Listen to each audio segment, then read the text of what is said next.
Hey guys, it's Fabienne, and today I'm going to be talking about a bunch of girls. So there's been a lot of amazing contestants that have been crowned since the last time that we talked. And today I'm going to be talking about a few of those contestants that have been crowned since. And like I said last time, I'm going to be making a top 30 of girls who I think are competing for those last 4 spots or so, 4 to 5 spots in my top 30 um based off of the girls that I've already mentioned.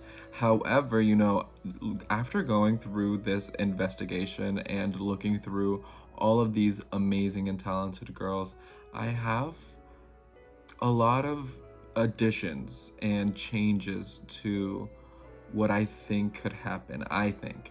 But my official top 30 isn't this video.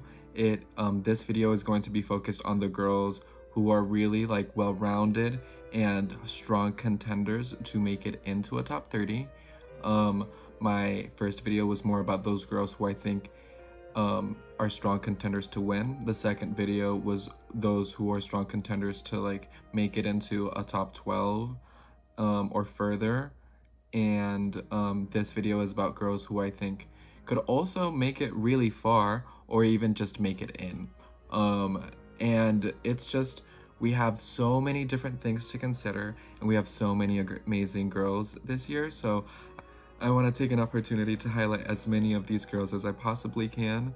And yeah, I think that I had more girls that I was going to add in here, but with the new girls that have been crowned, I just have to talk about them because they're 100% coming for that crown as well.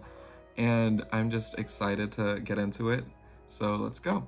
So the first girl I want to talk about is Finland. Matilda is an insane performer. She is on fire. I think that she is someone who everybody, as soon as she was crowned, pegged as a front runner. And she's someone who I think is definitely like born to do this. She's been working non-stop since 2021 when she first competed in Miss Finland, and she is going to leave no prisoners behind. She's going to make sure that she is the one to be, and she's coming in and she's going to be seriously a huge threat. I mean, the way that this woman is able to flawlessly replicate kind of the moves of someone like Shanice Palacios is insane, and that's why she's kind of been done as the European Shanice. She has this short haircut, and she's able to do these crazy turns that are just stunning, and she's beautiful. She competed in Miss Echo International in 2021 or no, in 2022, and she was in the top 20, and she's had her short haircut ever since. Like, she has always had like this shortcut, so it's like not like she's emulating Shanice. Like, this is just part of her signature look, and I think that it works really well on her, and it also helps distinguish her from everybody else. Like, she really does stand out. I think that she really wants this, and she's been taking like her last participation at Miss Finland, and she's just been working towards just this moment of winning. She's been working nonstop, and I think it shows. It really shows. She literally has a perfect walk. She's a model, a host, a dancer, and you really need to look out for those dancers because they know how to move their body. Something else about her is that she suffered from an eating disorder when she was 17, and she overcame that, and she wants to be an advocate for mental health and against eating disorders, and I think that that's an important message to share. And it's also something that's really relevant in beauty pageants and in the beauty industry in general, and in fashion industry, is just how prevalent eating disorders are, especially in young girls. And you don't want to promote that. You want to make sure that these girls know that that's not the norm. So I really do think that Matilda knows what she's doing. She knows why she's using her platform, and I think that she is really going to be coming in and like doing an amazing job. She as part of her mental health advocacy, she's done workshops to like 3 different schools and done 3 different workshops at this point. So that's some kind of some concrete actions that she's actually done in relation to this mental health advocacy and focus that she has. So I think that because she has these amazing performances on stage, she's a good speaker, and she has like a well-rounded advocacy. I think that she's definitely a sure placer and someone who I would have even included in my first video for crown contenders, because she is definitely a huge threat for the crown this year. So good luck, Matilda. Spain. Michelle Jimenez from Spain is so stunning. She's so gorgeous. She looks so beautiful. And Michi has a very unique story. She actually left her home when she was 12 years old because of like violence at home and issues with her parents.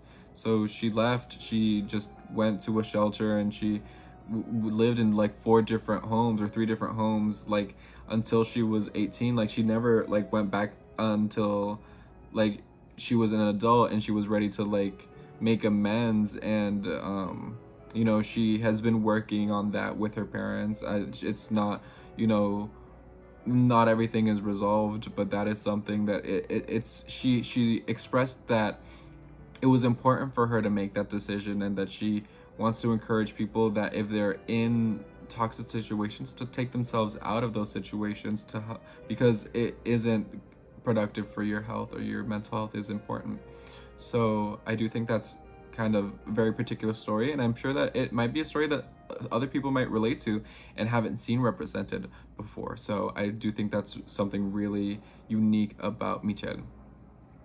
The other thing is that Michelle is part of this historic back-to-back that happened in Miss Universe Spain, because Atenea Perez was the very first Black woman to be crowned Miss Universe Spain, and now Michelle is coming in as the second Black woman to be crowned Miss Universe Spain, and it's like back-to-back Black women being crowned.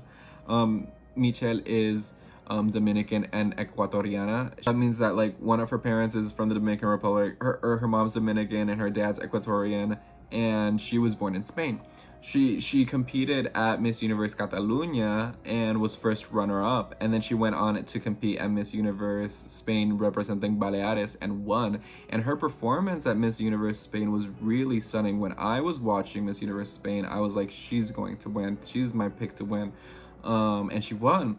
And I think that she is a good speaker. She's very calm, and she's very cute. She's very sweet. She's very relatable, and she's well-spoken. So I like Michelle a lot. I think that she's the full package. I think that she's actually someone who could make it really far. I could see Michelle making it into a top 5. I could see Michelle making it even further. I really like Michelle. I think that she's definitely someone that we should have on our radar. I think that she's going to bring it. I think that she has an amazing performance on stage, and that she is beautiful, and that she's only going to be training to make sure that she is able to compete and keep up with the amazing candidates that we're having this year. And I think that she's one of those amazing candidates. So good luck, Michelle. The next girl that we're going to be talking about is someone who was also crowned super recently, which is Vietnam. So her name is Ki. She's actually a pageant veteran. She competed and won Miss Vietnam in 2014. So she was Miss Vietnam 2014, and she is stunning. She's beautiful. She is really radiant. She looks amazing on stage. I think that she had really strong swimsuit and a pretty solid evening gown. I think that my only feedback in regards to her performances was that I wanted to see a little bit more of a smile in evening gown and sometimes, and some more variation in her facial expressions. But I do think that her technical performance was actually very good, and I do think that she's very prepared. She seems very determined. She seemed very like all or nothing for this type of situation. She was just going in, and she really, you could tell that she really wanted this, and that she was really working to make sure that she won. She was just like, it seemed like she would be happy with nothing besides winning, and I vibe with that. I like that. I think that she's gonna work super hard, and I think that she kind of just shows that. And I think that was my thing with her performance, was that I could kind of see that so much that I felt that she wasn't enjoying it. And so I do want to see her enjoy the time that she's on stage and have fun. So make sure to just let loose a little bit, and because it could make you seem a little bit tense. I do think that in Evening Gown she seemed a little bit too serious, and I want to see her seem a little bit more, have a coyful smile every now and then. I know that Evening Gown is more sultry and like straightforward than Swimsuit, but I do want like some more transitions. I feel like it was a little bit samey for Evening Gown, but I do think that she has done a solid job overall in the competition, and I can see why she won. I really like her a lot. I think that she has a lot of experience and she's really determined, and I think that's something that the Vietnamese people are going to really appreciate about her. And I know that she's going to be someone who's going to be a strong delegate to be getting that fan favorite vote to make it into the top 30. I think that the people that are competing for that right now are Vietnam and the Philippines and Thailand. They're all like have huge fan bases, so I could see one of them getting that vote in. Yeah. So I think that right now I could see Vietnam being the strongest contender to get that fan vote, considering how strong support the Vietnamese fans always put behind their delegate. And I'm sure that it's not going to be any different this year. And I think that you should definitely appreciate the fact that she's going to be working so hard to make sure that she does well and is able to place regardless of if she gets that vote or not. And I do think that she's going to be trying really hard. The competition's really stiff, so I do think that she's fighting for that spot right now. So that considered, just make sure that if you're a Vietnamese fan, that whenever you do get that chance to put your votes in and, propel her into that spot that you want her to. Because interview is always going to be, it's just, there's going to be so many amazing different types of stories that are going to be coming in here, and she's going to really have to make sure that she knows how to differentiate herself when she's in an interview. So what about Key is different than everybody else? So I know that she was a student of French at one of the biggest and most prestigious universities at Vietnam, and then she left to pursue a career as a model, if I read that correctly. And she has made many appearances on TV as well. She's been a mentor for like modeling shows like The Face Vietnam, and she was actually a contestant on The Amazing Race Vietnam, and she finished 4th. So I think that means that she made it all the way to like the last episode. I'm assuming. I've never watched The Amazing Race. And she also competed on this show called Stars Enlisted Vietnam, which is the show. It's a reality TV show in which celebrities train as sergeants in the military. So I thought that's very interesting. So I do think that also kind of, and she won. And I do think that is really a testament to her hard work and determination. So I do think that she's someone who's going to be coming in 110% and going to try her hardest. She was just crowned, so it's really early and hard to say how it's going to go. But she's someone who won this a similar title 10 years ago and is coming back with a vengeance, and she really wants to make sure that she is showing everybody that she is in her best and most evolved form.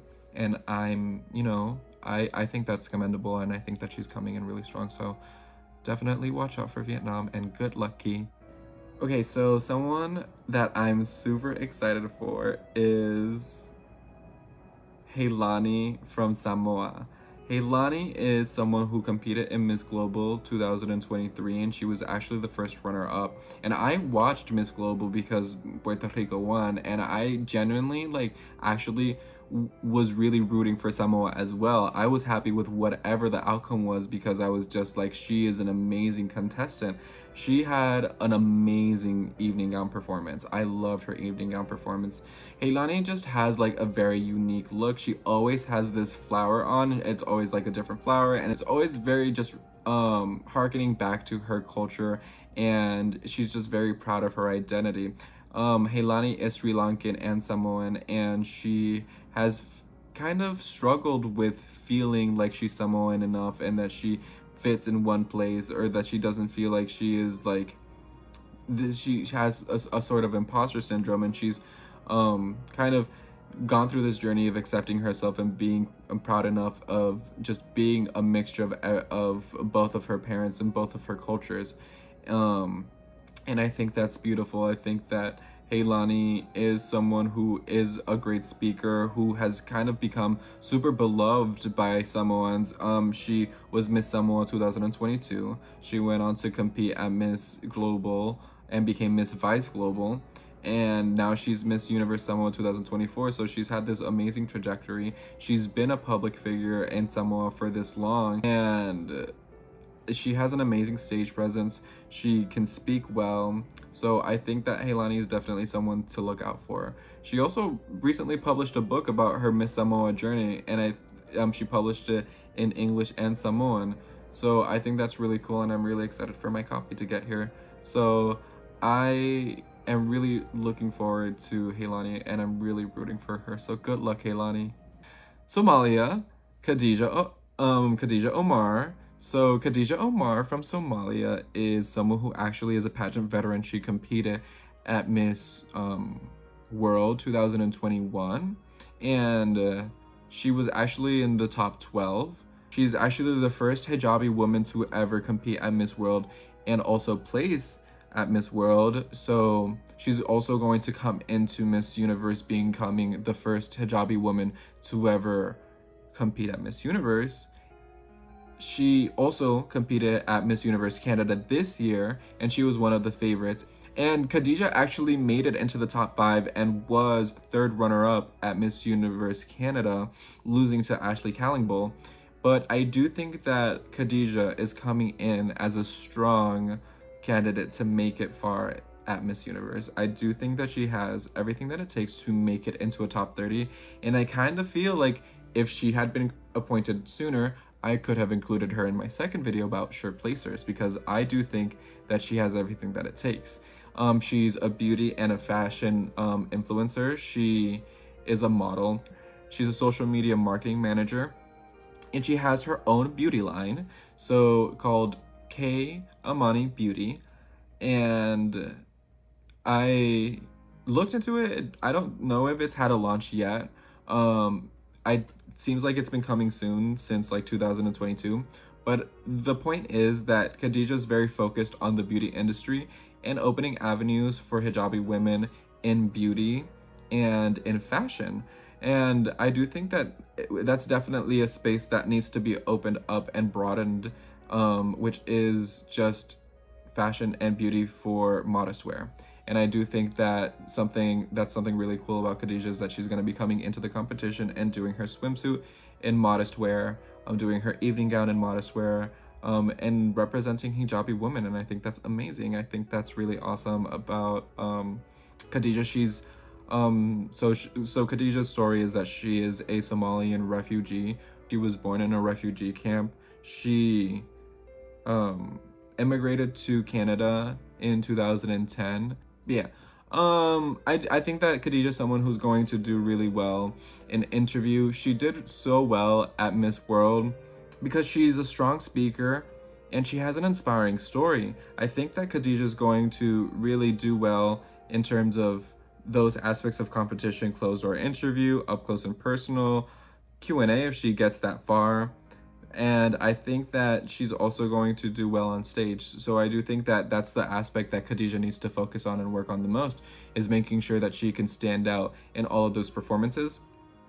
But that's the thing about Khadijah's inclusion and representation, is that she's going to be coming in and really standing out because just she's going to stick out from the rest of the crowd because she is a hijabi woman, and she will be dressed in modest wear for swimsuit, and that's going to make her performance stand out in and of itself. So she just needs to make sure that she sells it, because when she comes out, all eyes are going to be on her. And I think that it's more difficult for other countries who are just going to be looking the same as every other girl that passes by to kind of stand out. And I do think that's something that Khadija is going to have to her advantage coming in, is that element of just sticking out so much. I think that Khadija is astoundingly gorgeous, and she is beautiful. She has a beautiful story of coming to Canada and making a life for herself and becoming an inspirational person for people that might be in similar situations to look up to, and to know that it is possible for them to be beautiful and to be in the beauty industry and in the fashion industry and in the entertainment industry, and to not have to compromise who they are and what they believe in. So yeah, I do really love Khadija. I think that she's a strong contender, and she's definitely someone that we need to look out for to be coming into a top 30. So watch out. And good luck, Khadija.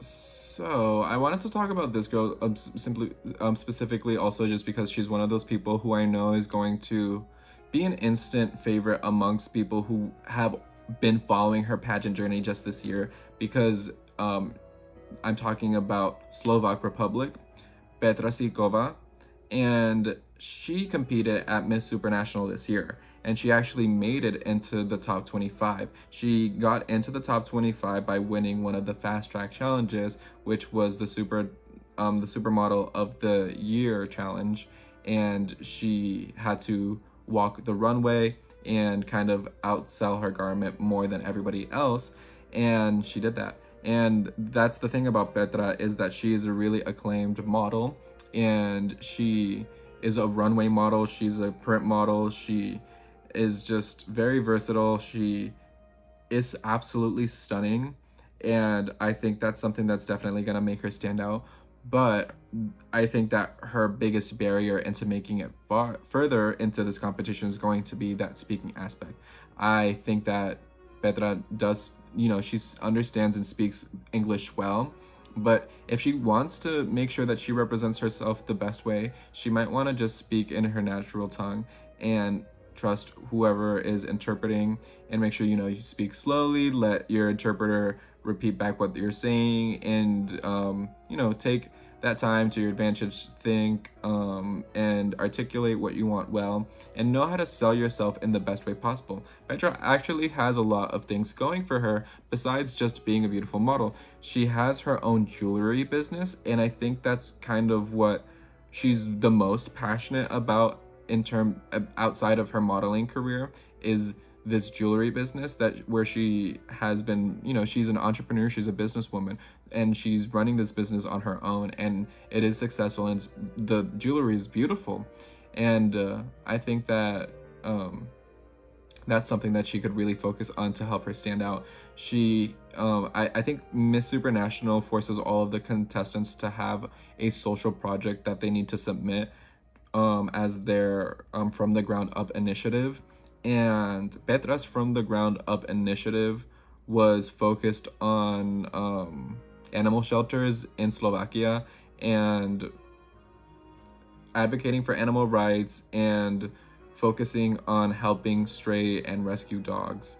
So she really wants to make sure that we can rescue as many dogs as possible and eradicate just dogs being abused and just going hungry. So that was her focus. She just needs to make sure to have some experiences to back that advocacy up too.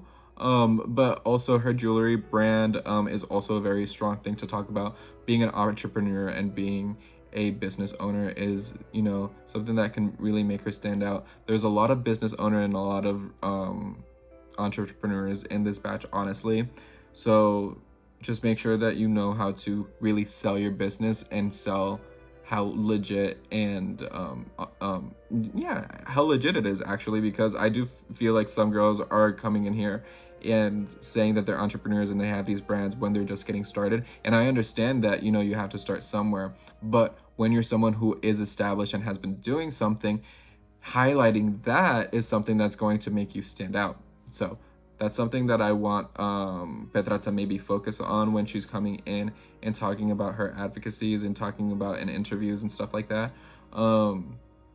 Because I watching how she did in Super Chat for Miss Supernational, I do think that she could have that she wasn't necessarily one of the strongest girls, but she was one of the most, like, when I was watching that, she just stood out because she was so stunning, and the way that she had her hair styled, and she is just very gorgeous, and she spoke really well. I think that she speaks well, she just didn't have a lot to say, and I want her to make sure to have a lot to say when she gets the opportunity to say something. So take up all of the time that you have when you get to speak, and also know that you're doing very well. And I know that you're going to be a fan favorite. I know that you could do well on stage. And the new haircut that you have is so fierce. I love that it's kind of like this mid-length bob. Oh, I love that.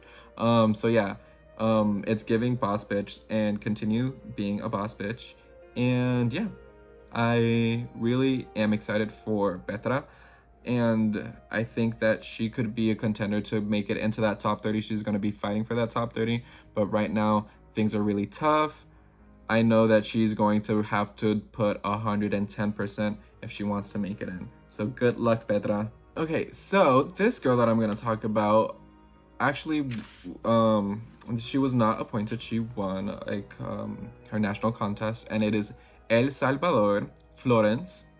And Florence is a pageant veteran. She competed in Miss Grand USA as Florida, Miss Grand Florida, and she won Miss Photogenic. However, she didn't place in the top 6. Florence is someone who I want to highlight because she actually has a lot going for her. So she's from El Salvador, and she moved to the U.S. when she was only she moved to the U.S. when she was a young girl to get medical assistance for her brother, and in that process they were able to help her brother, but they also found out that her dad was diagnosed with cancer, and they said it was terminal and that he was only going to have 3 months to live, and he ended up living 11 more years. He ended up passing away anyways, but he lasted that much longer, and that really inspired Florence, and that's kind of her driving force, is that time that her dad was able to spend with her and educate her and inspire her and teach her how to be a strong woman. So she has that whole story, which is very moving. She competed in Nuestra Belleza Latina, and she's someone who actually made it through the audition rounds. She sang and she played piano, so that's something that she can also do. So her English is actually very good because she lived in the United States. I think that something that they remarked when she did her audition for Nuestra Belleza Latina was that her Spanish wasn't good enough, actually. I do think that her Spanish is very good, but maybe people can pick up on the way that your accent sounds, and then they'll say that you have trash Spanish, but that's besides the point. I think that Florence is definitely someone who is going to be a strong communicator, and she's experienced in pageantry, so she knows what she needs to do to stand out. And here's the kicker. So this is why I really want to bring up Florence, is that El Salvador's national director this year is Magali Febles. So she's the national director for Dominican Republic, and Magali Febles is also the one responsible for a lot of Puerto Rico's biggest wins, including Zuleika Rivera's 2006 crown. So Magali is the one who trained her and made sure that she would win, and I know that Magali is working 110% behind Celine, and I know that Magali really wants to win. Magali really wants to win. I don't know if Magali's desire to have Celine win will overshadow Florence, but I do think that if Magali is putting as much effort and emphasis on Florence as she is on her other delegate. I think that Florence could really have an amazing transformation and become a huge threat because she's beautiful. She has an amazing story. She has a beautiful story.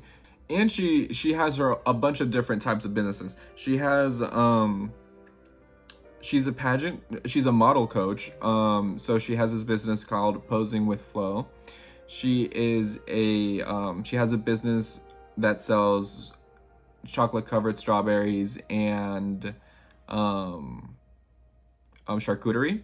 And then she also has a nonprofit organization called, or a nonprofit or community outreach program that called Build One Another, as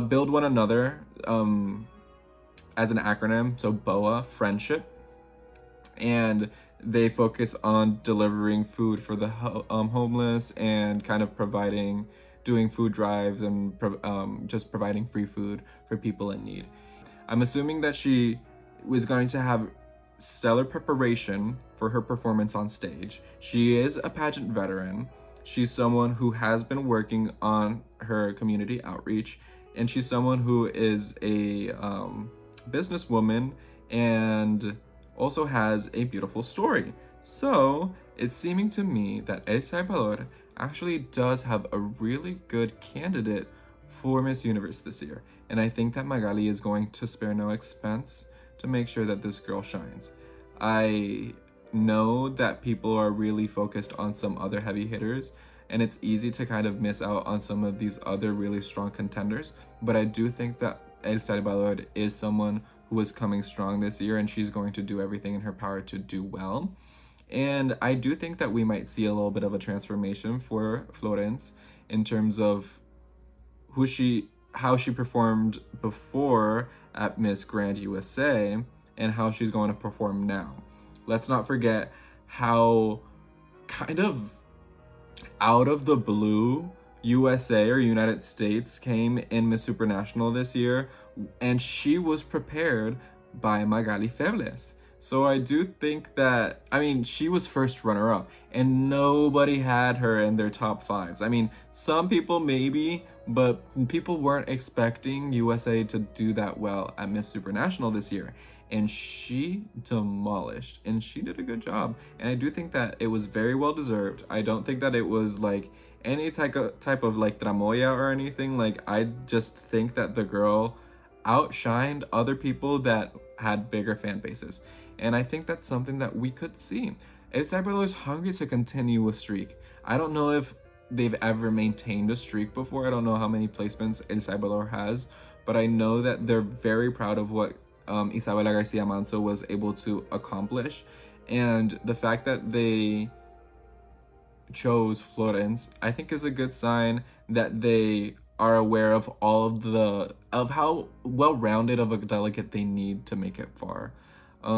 Especially when they don't have the advantage of being in their home nation and having all of the astounding support of the crowd being there. So I do think that, Florence is someone that I'm looking out for, and I'm wishing her the best of luck. So good luck, Florence.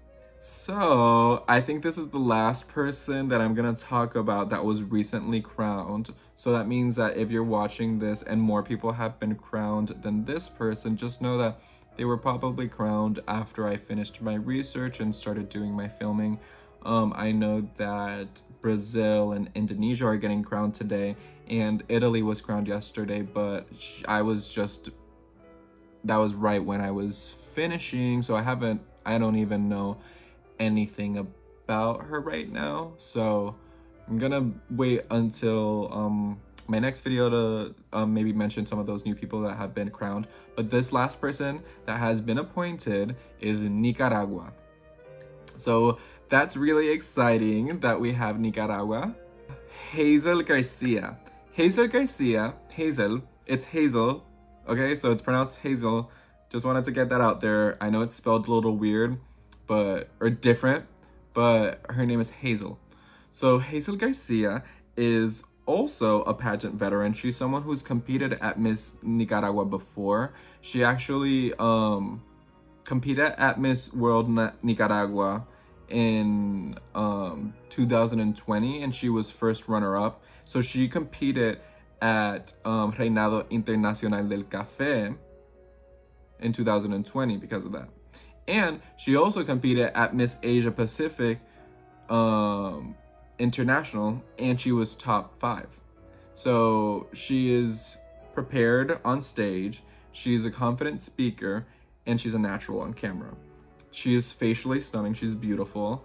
She runs a pageant blog, and she is an advocate for like working with children and improving their food security, and she collects and donates supplies for people who have been through natural disasters as well.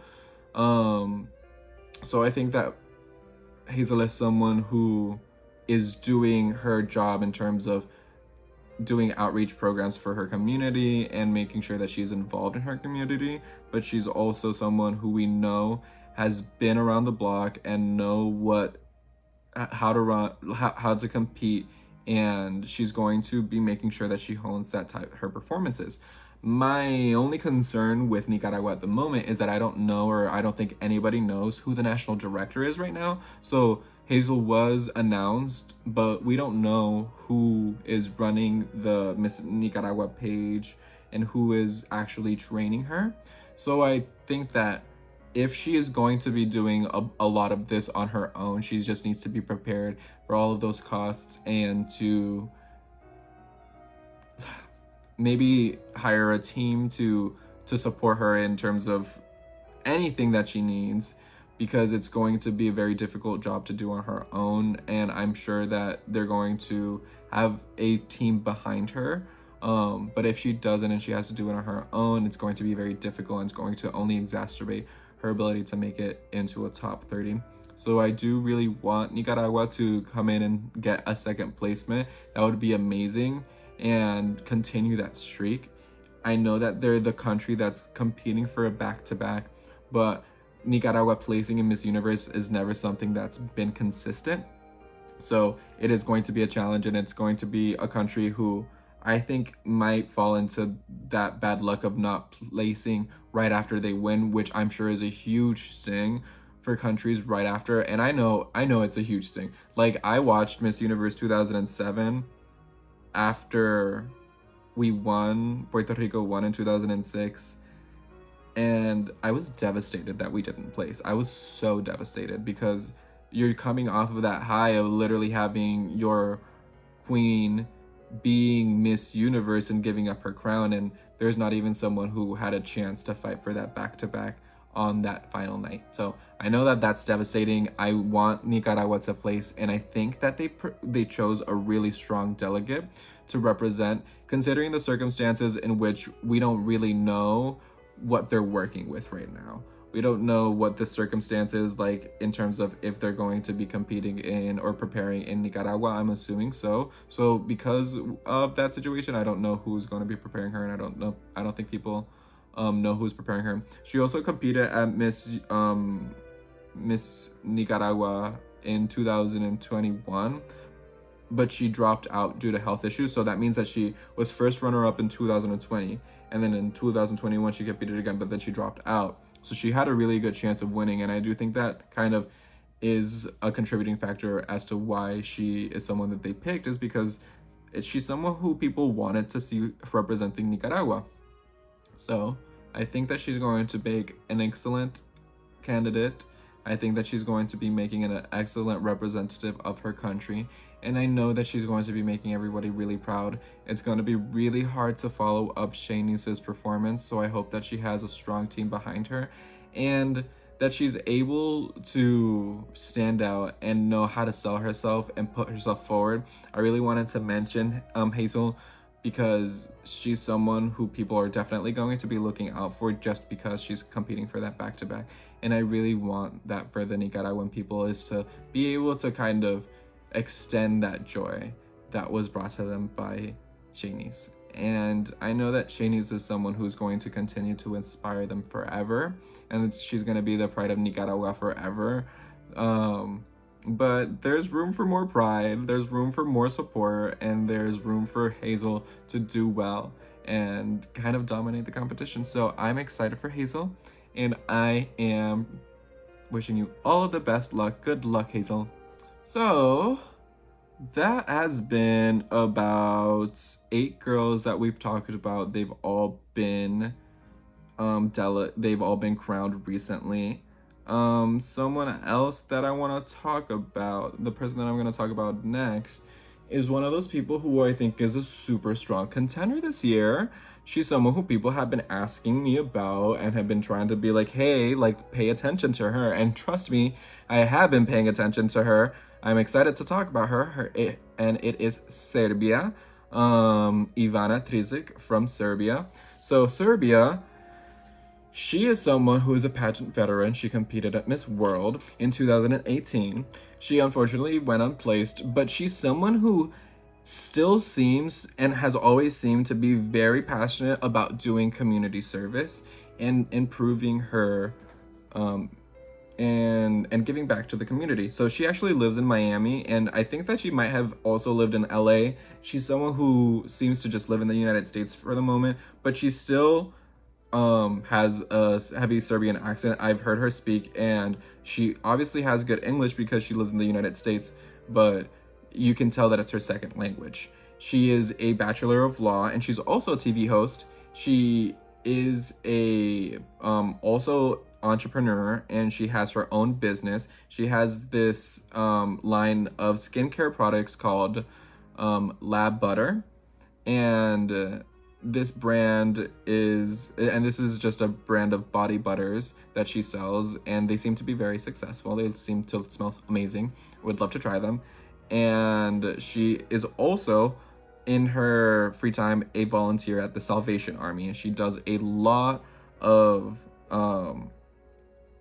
food drives, trash cleanups, volunteering at schools, you name it. Like, she is passionate about charity work, and she has been doing charity work since before she has been competing at this since before this year, you know. Like, this was something that was probably maybe instilled in her from Miss World, but she's someone who really takes that philanthropic spirit to heart, and I do appreciate that about Ivana. And something that I also love about Ivana is that she's super tall. You can tell that she's super tall because she's done a lot of public appearances with other girls that have been crowned. Because she lives in Miami, she's been just in Miami when other like Latinas have been coming to Miami. So I feel like she's kind of been adopted by like all of the like Latino misos that have been paying attention to these front runners from Latin America. So she's been adopted because they just love her, and she's so beautiful and posing, and she is stunning. She really does stand out and hold her own next to these powerhouse countries like Honduras, like Ecuador. Like, those girls, they were all together. I think that Ivana is just so tall and stunning, and she is really beautiful in performances. I think that she does kind of have a better onstage presence than she does in pictures. I think that Ivana is definitely a contender to make it into the top 30 this year, and even further. I've seen a lot of people be putting her in their top 12s and even in their top 5. Some people think that she could make it really far, and I understand why. And I really am rooting for Ivana to make it far. I also love that she's one of the girls who's 30, so she's someone who aged out of pageantry and is now able to compete again because of the rule changes. And she's someone who really seems to want this, and that's something that I really appreciate about Ivana, is that I know that she's working really hard and she just wants to prove herself to everyone, and she's just relishing all of this like amazing love that people have been giving her. And I really do love that too, is that people have been taking note of her in pouring her with love and support, and I love that. If she were to place, I think that people would be really excited, and I'd be really excited too. And I think she would be a fierce contender. And she is just, at the moment, she seems to be full package. So I don't see why she wouldn't make it. She has great performances. She's super philanthropic, and she can speak English. I don't know if she is good at interview or she gets nervous on stage that's to be seen, because I don't know, since she didn't make it into the top 40 at Miss World. But I do think that from what I've heard her speaking, that she can speak well enough. That might be the aspect that she wants to focus on the most, to make sure that she knows how to sell herself, how to highlight what she's been doing, and how to say how much of a strong competitor she is, and show those people in an interview that she is someone to be reckoned with. Because the people that are judging her on stage, I'm sure will be able to see that. So yeah, I think that Ivana is someone who a lot of people are very excited, and she's someone who I'm really excited for. So good luck, Ivana. Okay, so I'm editing this video and I just realized that I literally didn't record or press record while I was talking about one of these girls. So I have no footage of me talking about Noor Zamina from Pakistan. And I definitely think that Noor is someone who is coming in as a well-rounded contender. She's not a pageant veteran, she's actually new to pageantry, but she's someone who was inspired by Erica Robbins' performance as Miss Universe Pakistan last year, and she actually worked with Erica in a photo shoot, and Erica encouraged her to join, and then she did, and then she ended up winning. Erica has an amazing English ability, she's an amazing speaker, she's very smart, she worked, she got a biology degree, and then she worked as a venture capitalist, investing in different types of startup companies that were in like the pharma tech industry. After working in that field, she decided that she actually wanted to become a model and an actress, so she moved to Pakistan. Well, first she went to acting school, I think in the UK, and then she moved back to Pakistan. So Erica's lived in a bunch of different countries, and she moved back to Pakistan and has been working as an actress, and that's how she ended up working with Erica. But Noor is someone who is very just well-rounded. She's an amazing speaker, and she's getting prepared in the Philippines. She's one of those people that is under Josh Nguyen, and he is the same guy who has the franchises for Miss Universe Bahrain and Miss Universe Egypt. So what I'm trying to say is that Noor is going to be having a stellar preparation. She's going to be training in the Philippines, so she's going to be very well trained, and then she's going to be coming in already with great speaking ability, already with a great story and stunning beauty. She's also going to stand out because she's going to be most likely being dressed in modest wear. I guess that's going to be her decision, but in the Miss Pakistan competition, they were dressed in modest wear. And yeah, I'm sad that I didn't get to keep my recording of what I was saying originally about Noor, so this one might be a little bit more rushed and condensed, but I just think that in terms of what Noor has to work on, it's really just knowing how to sell herself and be able to be prepared for all of those interviews. I think that she should be ready to like have any difficult questions and answer them with grace. I think that she's been doing a really good job so far, and I think that she's going to keep killing it. She actually is just wanting to show and break misconceptions about women's experiences in Pakistan, and showing people that, you know, women have been progressing a lot and they have been working, and, you know, not the experiences aren't just negative. So I really like that about Noor. I think Noor is someone that is definitely gonna be a fan favorite, considering she has already so much support.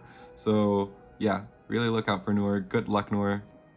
And then somebody else that I realized while I was editing that I didn't, so this person was going to be in my second video about shirt placers, and I cut her out because I already had 10 girls and I didn't want an 11th, and I thought I was going to talk about her in here, but because I had my notes about her with my last video girls, I missed her when I was doing the filming for this. But it's France Indira Ampiot, and Indira is someone who was crowned so long ago. I think she was, out of everyone, has been the longest time since she was actually crowned. So she was crowned Miss France 2023 in December of 2022, and then she fulfilled her full reign and finished her reign in December of 2023. So she's already crowned her next successor. From the time, and then she was announced as Miss Universe 2020, Miss Universe France 2024 in like July of this year. So that period of time between January or December and July, she wasn't under the Miss France organization. She was just back living in Guadeloupe. and she was doing a bunch of other projects for herself. She went and traveled to India because her father or her grandpa is actually Indian, so she's part Indian. And she went to India because she has desires to help and promote education for orphans in India, and that's exactly what she went and did. She went and worked in orphanages and visited them, and I think that was kind of the highlight of her trip.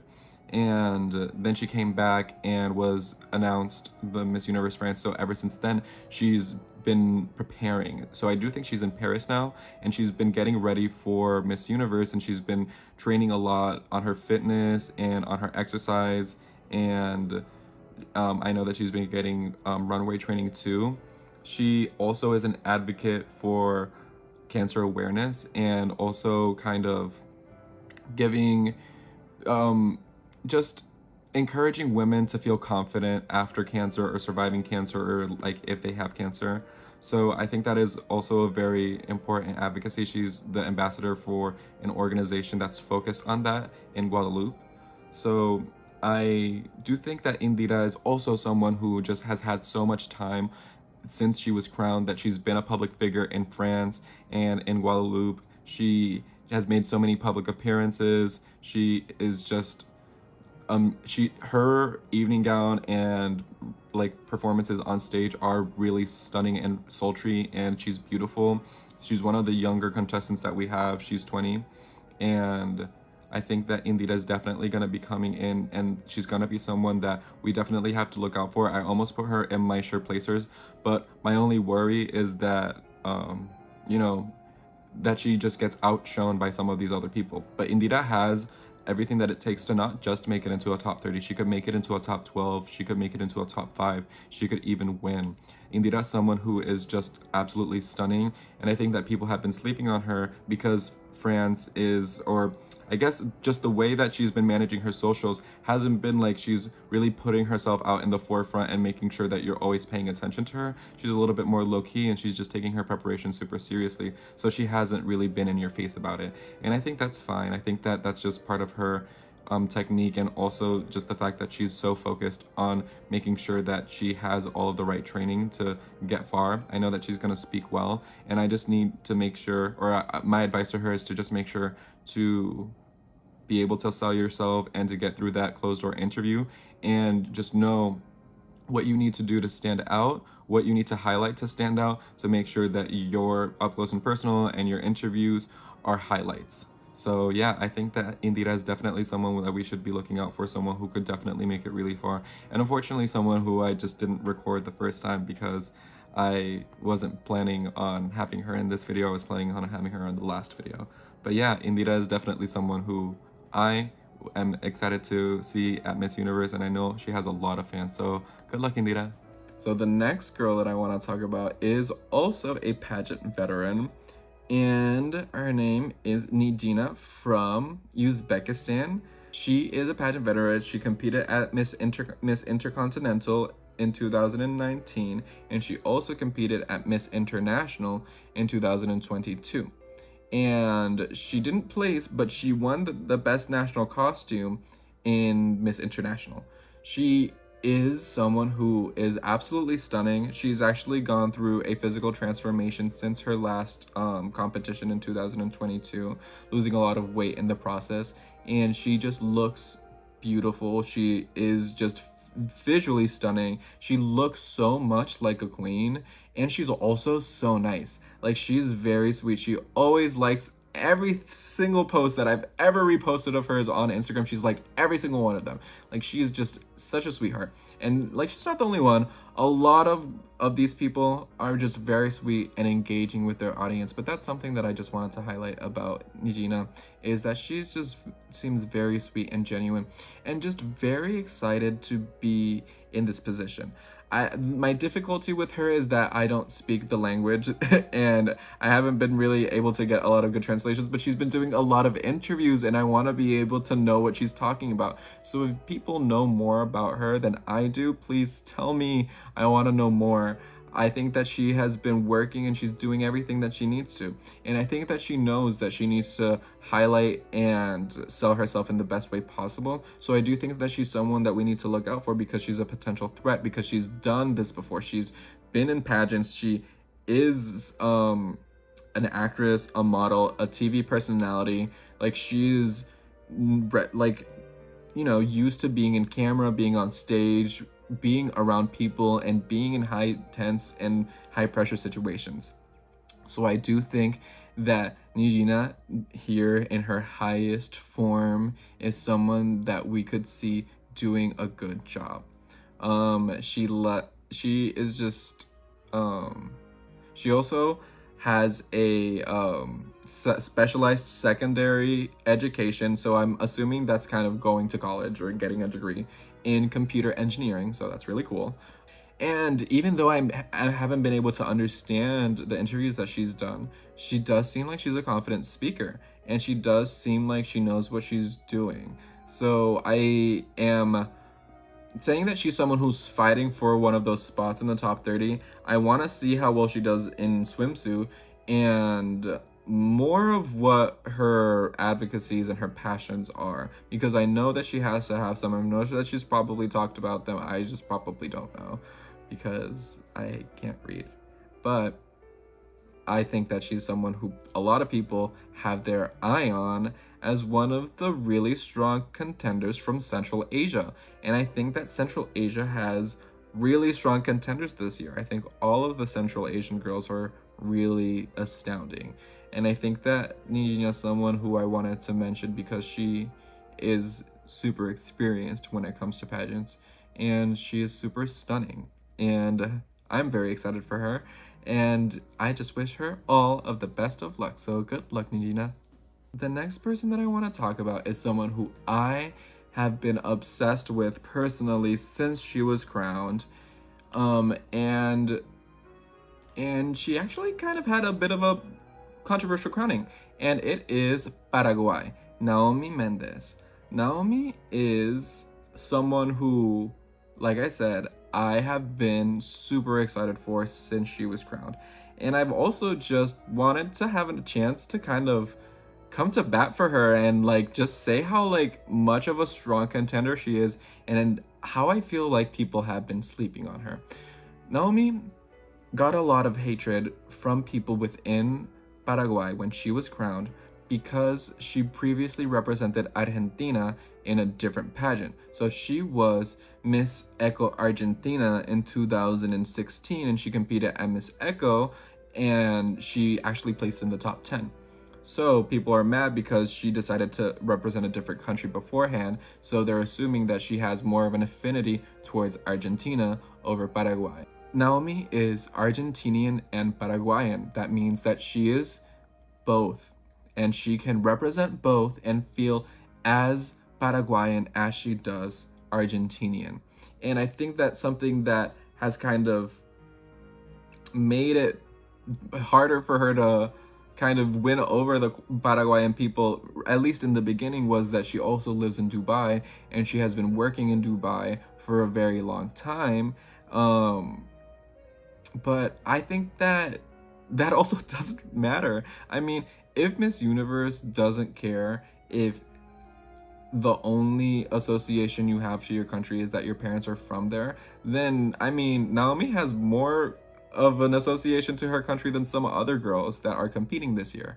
And I think that at the same time, like, it just has, I think that's just something that has never really mattered. If someone is or has ancestry of some place and they want to represent that place, and they feel and identify from that place, and they like just can do a good job, I don't see why they shouldn't represent this place. And something else I think that contributed to why Paraguayans were even more angry that Naomi was crowned was because there was another girl that was like a super big fan favorite to be crowned Miss Universe Paraguay, because they thought that she was going to be one of the maximas for this edition if she was crowned. She decided to drop out before and resign from like from taking on that opportunity. I don't know how the Miss Universe Paraguay process worked, but it did seem like Naomi was appointed, and I do think that they were expecting to appoint this girl, but she declined the offer. That's what I'm kind of gathering from the situation. Um, and I mean, I just think that that has nothing to do with Naomi, and it just sucks that this is a conversation that we just even have to have. But the fact is that Naomi is super prepared for this, and she's been working super hard since the beginning. And I think that the fact that she got such a negative backlash from her people has only made her more motivated and more driven to prove everyone wrong and prove that she's a fierce competitor. And I want to see Naomi get that redemption and make it through and actually place at Miss Universe and prove everyone that she was someone to reckon. I think that the fact that she is a woman, a Latina woman living in Dubai and also working in a field, because she has her own cycling studio, and so this cycling studio is actually one of the top rated cycling studios, and she has gotten a lot of awards for it, and she's the co-owner and founder of it, and it's for women in the Middle East. It's focused on women, and Naomi is just proud of being able to uplift and empower women in the Middle East to take their fitness seriously and to get healthy. And Naomi's also an advocate for fitness and also music, kind of working together to improve your mental health and your well-being. So that was a big part of her advocacy for Miss Eco International, was that integration of music and fitness into improving mental health. And she is someone who, because that's her profession, she has her own business in cycling, and they always have different music that's playing, and that's like the whole point, is that they're going to have music and they're going to be getting fit, and it's this whole workout routine that's also like a fun time. Like, that's all it's about. Is it's about empowering the women that are coming in, and also she really wants to break misconceptions about women in the Middle East and their experiences. So I do think that's something that is really awesome about Naomi, is that she's coming in with a very different perspective than a typical person representing their country would. She has a perspective of someone who has left and is working to make herself, she's working to kind of follow her dreams. And I do think that's relatable with a bunch of other countries. I mean, like, it's not any different from El Salvador, Florence being someone who left El Salvador when she was a kid and grew up in the United States, and is still able to represent El Salvador because she has actually lived and grown up a portion of her life there. I do think that Naomi, as someone who is Paraguayan and Argentinian, has the right to represent her country regardless of where she lives right now, especially since some of these pageants are literally operating and allowing people to represent nations where none of the delegates actually live in that nation. Let's look at Miss Persia. Miss Persia was only people in diaspora. It's more fluid. It doesn't have to be like you can only represent us if you've lived your whole life here, because that's just not realistic. I really do like that Naomi has been working really hard ever since she was crowned. And that's something else about Naomi, is that she's been thinking about work. Like, ever since she's been crowned, all she thinks about is preparing for this pageant. And I can guarantee you, because that's what she's been saying on her Insta stories, like, she is just so focused on this. And she's been getting world-class support.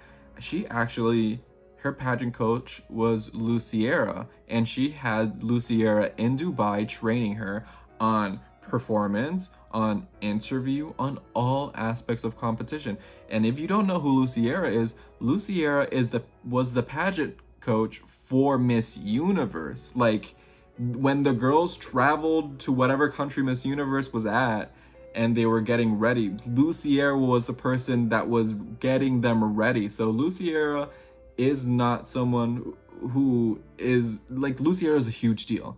Luciera is like one of the biggest pageant coaches out there. The fact that Paraguay is being trained or has been trained by Luciera is a huge deal.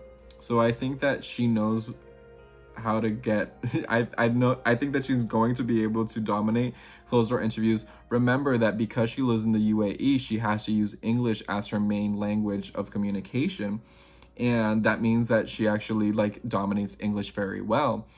And so she's great. She's gonna do well in an interview, I can guarantee you. And she's been getting trained to do really well on stage, and I think that she is gonna do very well on stage. And she's also very beautiful, and I think that she has a full package. She has the story, she has the credentials, and she has the preparation, and she has the drive. So I'm really excited for Paraguay, and I think that more people should be too. So good luck, Naomi. Okay, so the next person I'm going to be talking about is someone who I'm sure a lot of people are wondering what my thoughts are, and it is Christina Chalk from Great Britain.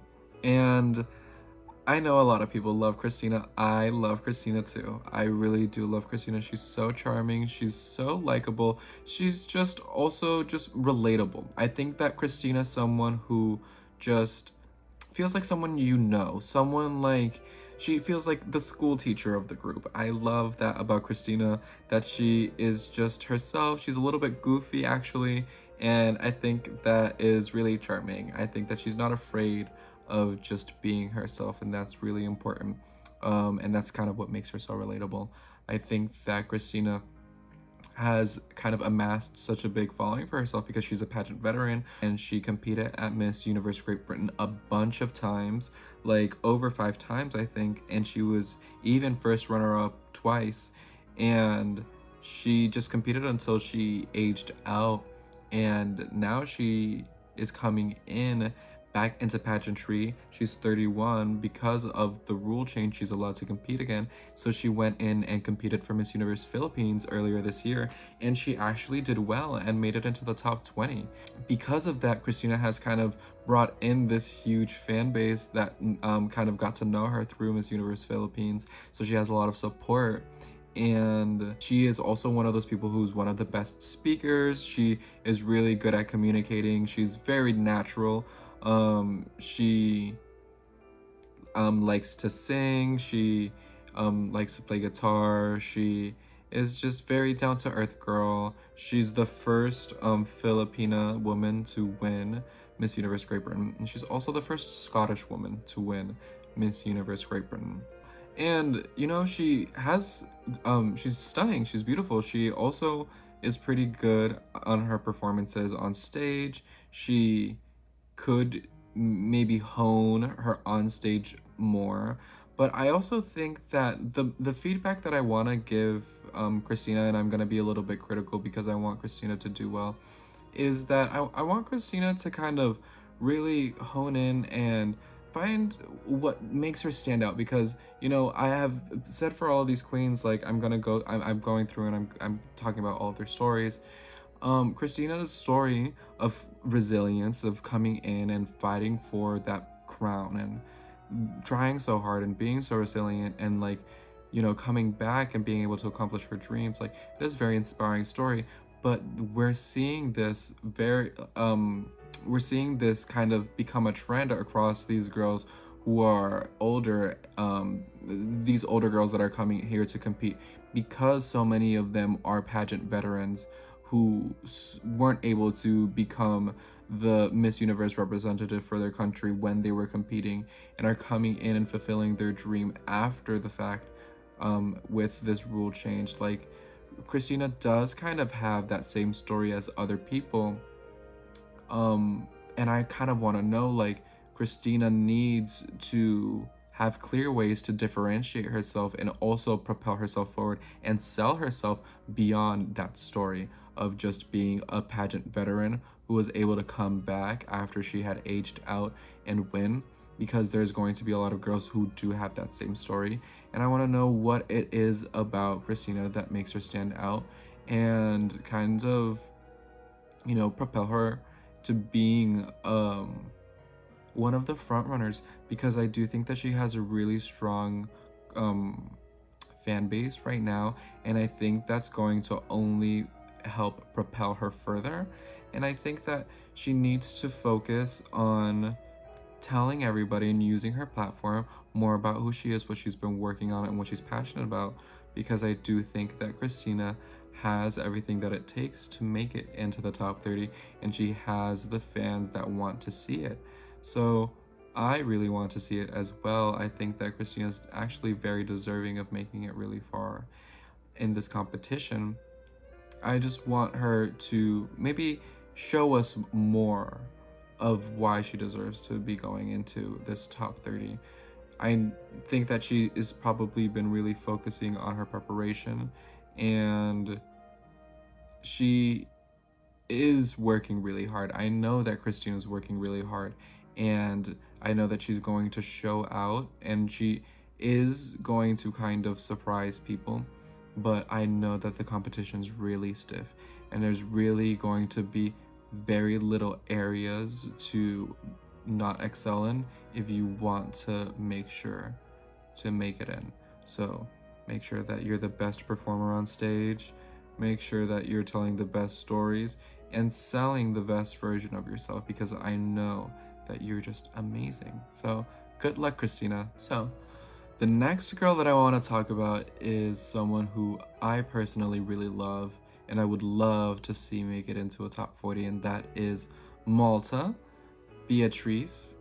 She is the oldest contestant that has been crowned for Miss Universe in Miss Universe history so far at 40 years old.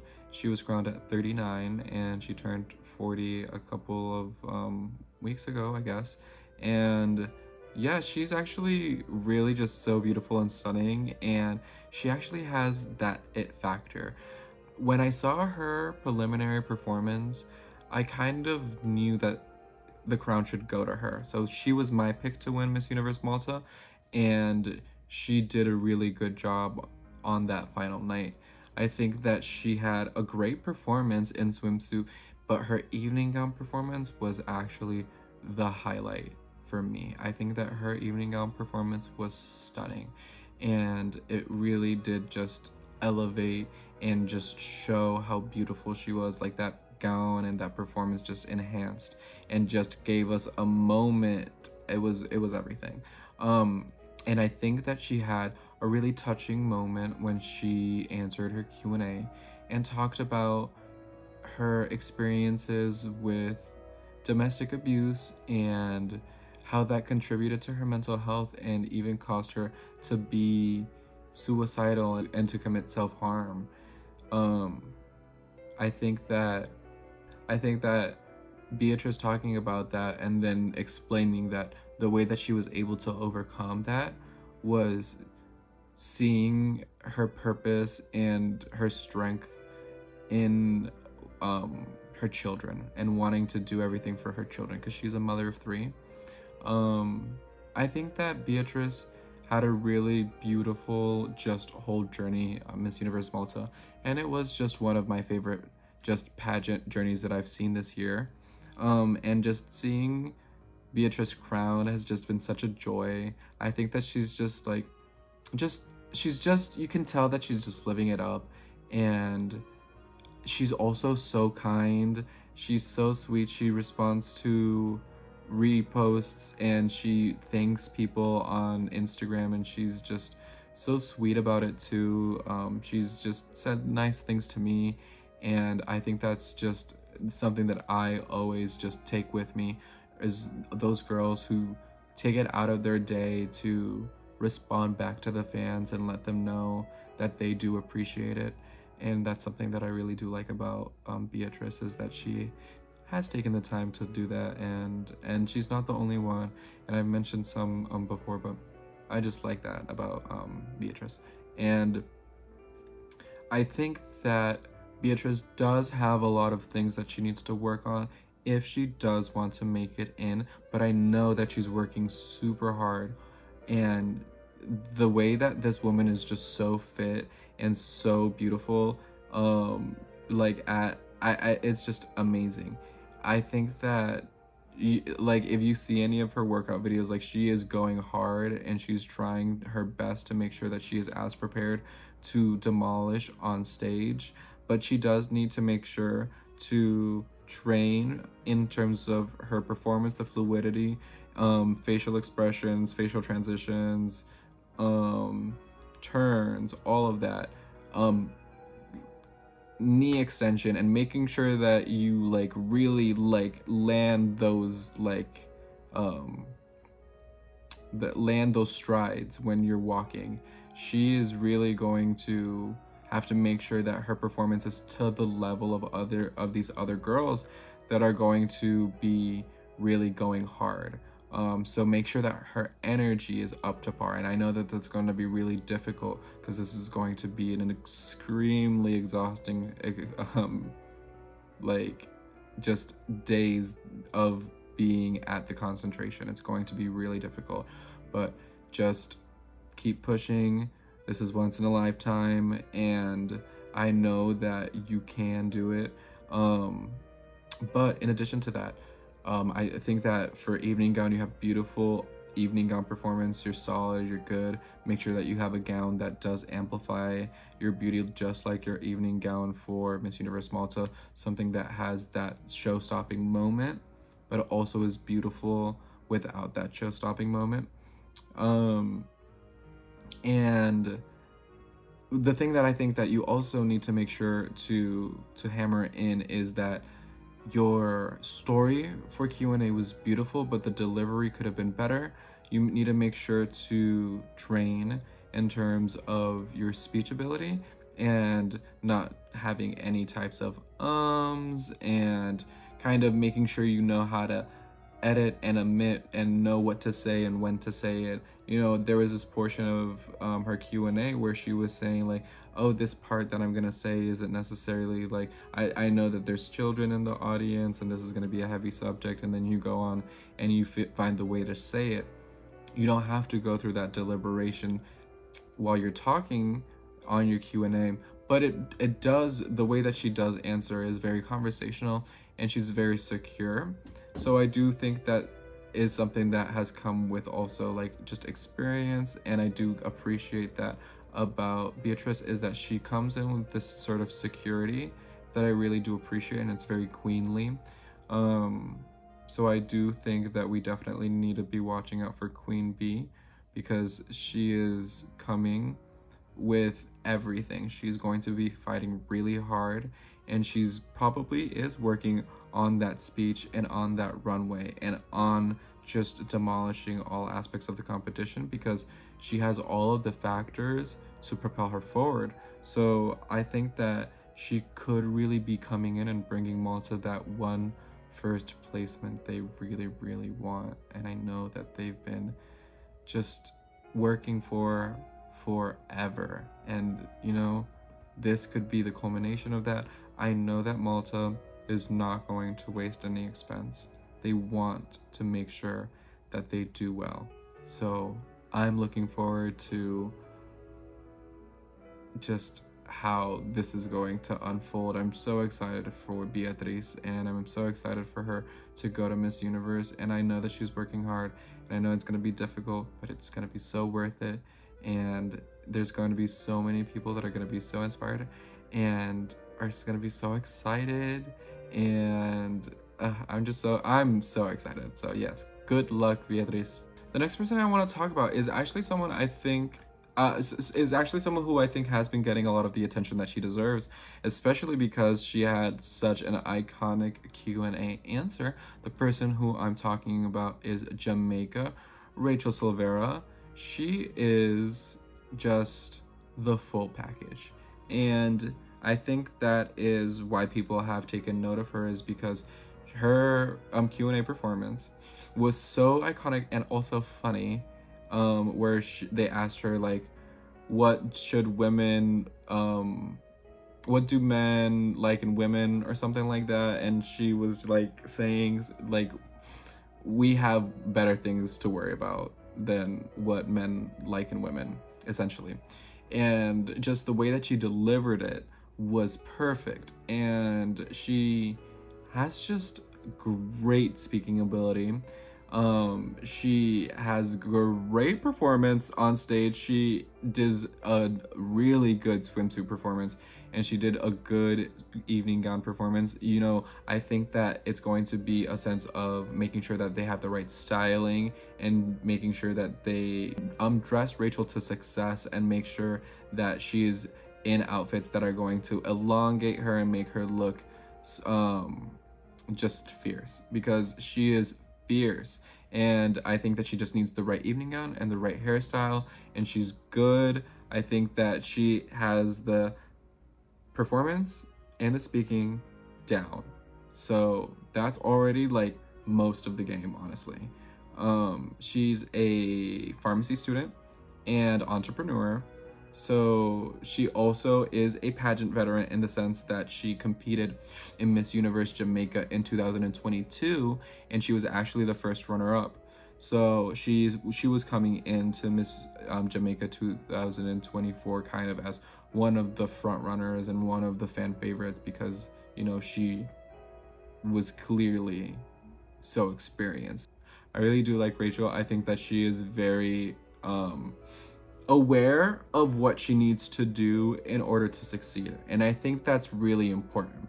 So Rachel also has her nonprofit organization Footprints Jamaica, which is focused on development and urbanization of rural communities in Jamaica, and also a focus on maintaining sustainability with these urbanization projects.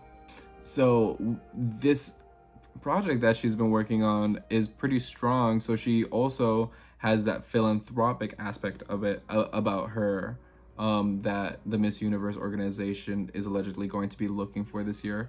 So I think that the fact that she's an amazing speaker, she's a great performer, she has a great advocacy, and it's actually very relevant to where she's from, and it is making a real like visible impact. I think that Rachel has really good chances. I think that Rachel is actually someone who I think I really could see making it through. So, and a lot of people I think could see her making it through. I think that Rachel is someone who could go beyond a top 30, honestly. So watch out for Rachel. I'm really excited for her.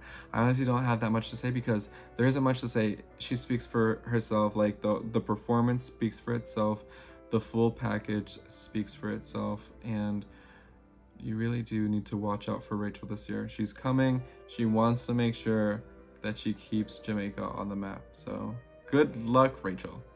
Okay, so the next person I want to talk about is actually one of my favorites this year. This is one of my sentimental faves, to be honest, because she's just so sweet. It is Japan, Kaya Chakraborty.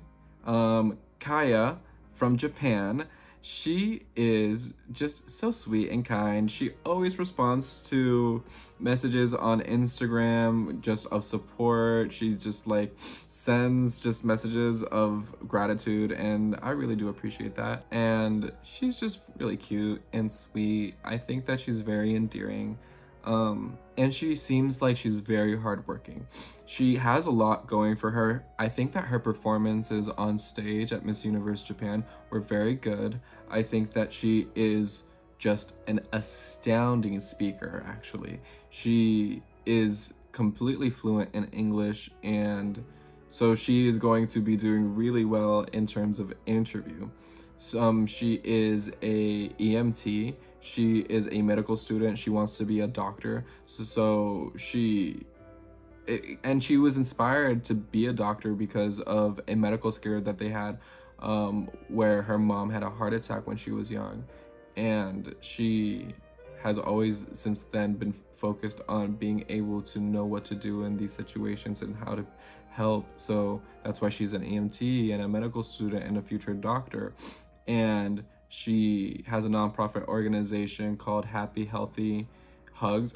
It's called Happy Healthy Hugs, and she, through this initiative, took a trip to Bangladesh to help children learn English and also teach health education. So specifically to children in orphanages. So I think that's something that, you know, Kaya has going for her. The fact that she has such a storied resume, besides the fact that she's a doctor, besides the fact that she has been doing this community work in Bangladesh, because she's Japanese and Bangladeshi and Indian, and she also is a two-time national figure skating champion in Japan, and that's amazing. So Kaya is an astounding athlete. She is a amazingly prepared woman. She's incredibly smart. She's incredibly well spoken. She has good performances on stage. So I personally think that Kaya is a full package. I think that she is incredibly well rounded, and she is just so just sweet and charming, and I just like Kaya a lot. I think that she is going to have to make sure to fight and train and be as prepared as possible to demolish on stage performances such as swimsuit, and have the best evening gown, have the right evening gown. And I think that Japan can really bring an interesting evening gown, and have that set them aside. But I do think that's going to be really important to help Kaya set herself aside. And also have a really nice national costume. I think that in recent years, I know that this is less in the power of Kaya. So if anybody in Miss Universe Japan is listening, please have a nice national costume. The Yuri Watanabe costume was not it. Y'all did Yuri dirty with that one, so no. Be kind to Kaya. Give her what she deserves. Give her all of the training and all of the tools and all of the outfits and all of the gowns that she needs. And also, Kaya, from what I've seen in your performance, my feedback to you is to make sure to work on your facial transitions and expressions. Put some fierceness into that. You were very happy in your performances, but I've seen that you can be fierce. Put some meanness into it, and then go into some happy, and then go into some sultry, and then give me those transitions in your face. So I would love to see your evolution. I know you're going to be working hard. I hope that you have a really strong team behind you, and if you do, I know that you have the right mindset to make it in. Something that I really like that Kaya said in one of her posts in one of these pictures, where she has this really big bow. So it's like this traditional Japanese bow, and she was learning how to shoot it. And she said that, I wrote it down. Let me read this quote for her. So she took this bow and she was gonna shoot it, and this is the first time that she was ever shooting this huge ass bow. And so this is what she said. I'm gonna read it. I'm quoting. She says, "Remarkably, I hit a bullseye on my first attempt by embracing the inevitability of failure and letting go of the fear that comes with it." And I think that's exactly what she did in Miss Universe Japan, and that's why she ended up winning. And I think that coming in with that same mentality is going to really amplify your performance at Miss Universe, because you are letting go of what is going to happen and just embracing the experience for what it is, and ultimately taking the most out of it and enjoying it the most. I think that, destiny is going to play out how it's supposed to. The girl who is meant to be crowned will be crowned. The girls who are meant to make that top 30 will make that top 30. And if it's for you, it's for you. And if it's not, I know that you're going to have such an amazing time. And that's something that I kind of really like about Kaya, is that I think she has the right mindset coming into this to just make some fans and have some fun and be a great delegate and a great representation that Japan can be proud of. And I love Kaya for that. I really do think that Kaya is just one of my favorites this year. So good luck, Kaya. So the next delegate is amazing. Her name is Irene, and it's Kenya. And she is a pageant veteran. She competed in Miss Africa in 2019 and won. And then she competed in Miss Grand International 2020 and she made it into the top 20. Irene is an amazing speaker. She has great performances on stage and she is a well-rounded woman. She has a lot going for her. I think that after reading through Irene's resume and everything that she's been working on, I think that genuinely Irene is someone who I really do see having a super good shot at placing, and I know that she is going to fight and is going to work. And I also think that she is someone who's coming into this with a really good mentality and is like really just here to make the most of it. It is what it is, it's gonna be what it is, and she's just enjoying it. The whole time that she was with Shanice Palacios when Shanice went to Kenya, right after because Miss Shanice went to Kenya for Miss Universe Kenya, and then after the crowning she was there for a day or two, and Irene spent a lot of time with Shanice and safaris, and like she really put herself out there a lot, and I just like it really made me notice Irene because I was like, not a lot of the girls are spending this much time with Shanice and really just like taking this many pictures with her and just being out here with her. So that really made me notice Irene from the get-go, and then realizing that she is such an established pageant queen with so much experience and such a great performance at Miss Universe Kenya and at Miss Grand.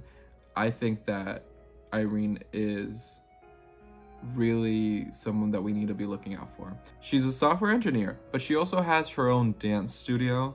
It's called the Hanson Dance Studio, and she organizes classes, dance classes. So she also does like they have like a dance club for kids. So that's really impressive that she has that whole business going for her. She is a businesswoman. She's also a dance teacher, and she's like mixing all of this together. So you really do need to look out for those dancers that are competing because they technically have this really good to like just they know how to move their body, and they know how to kind of move and adjust, and kind of they know how it feels when you want to look a certain way when you're moving. So I think that Irene is going to have good performances. She's only gonna get better from here on to then.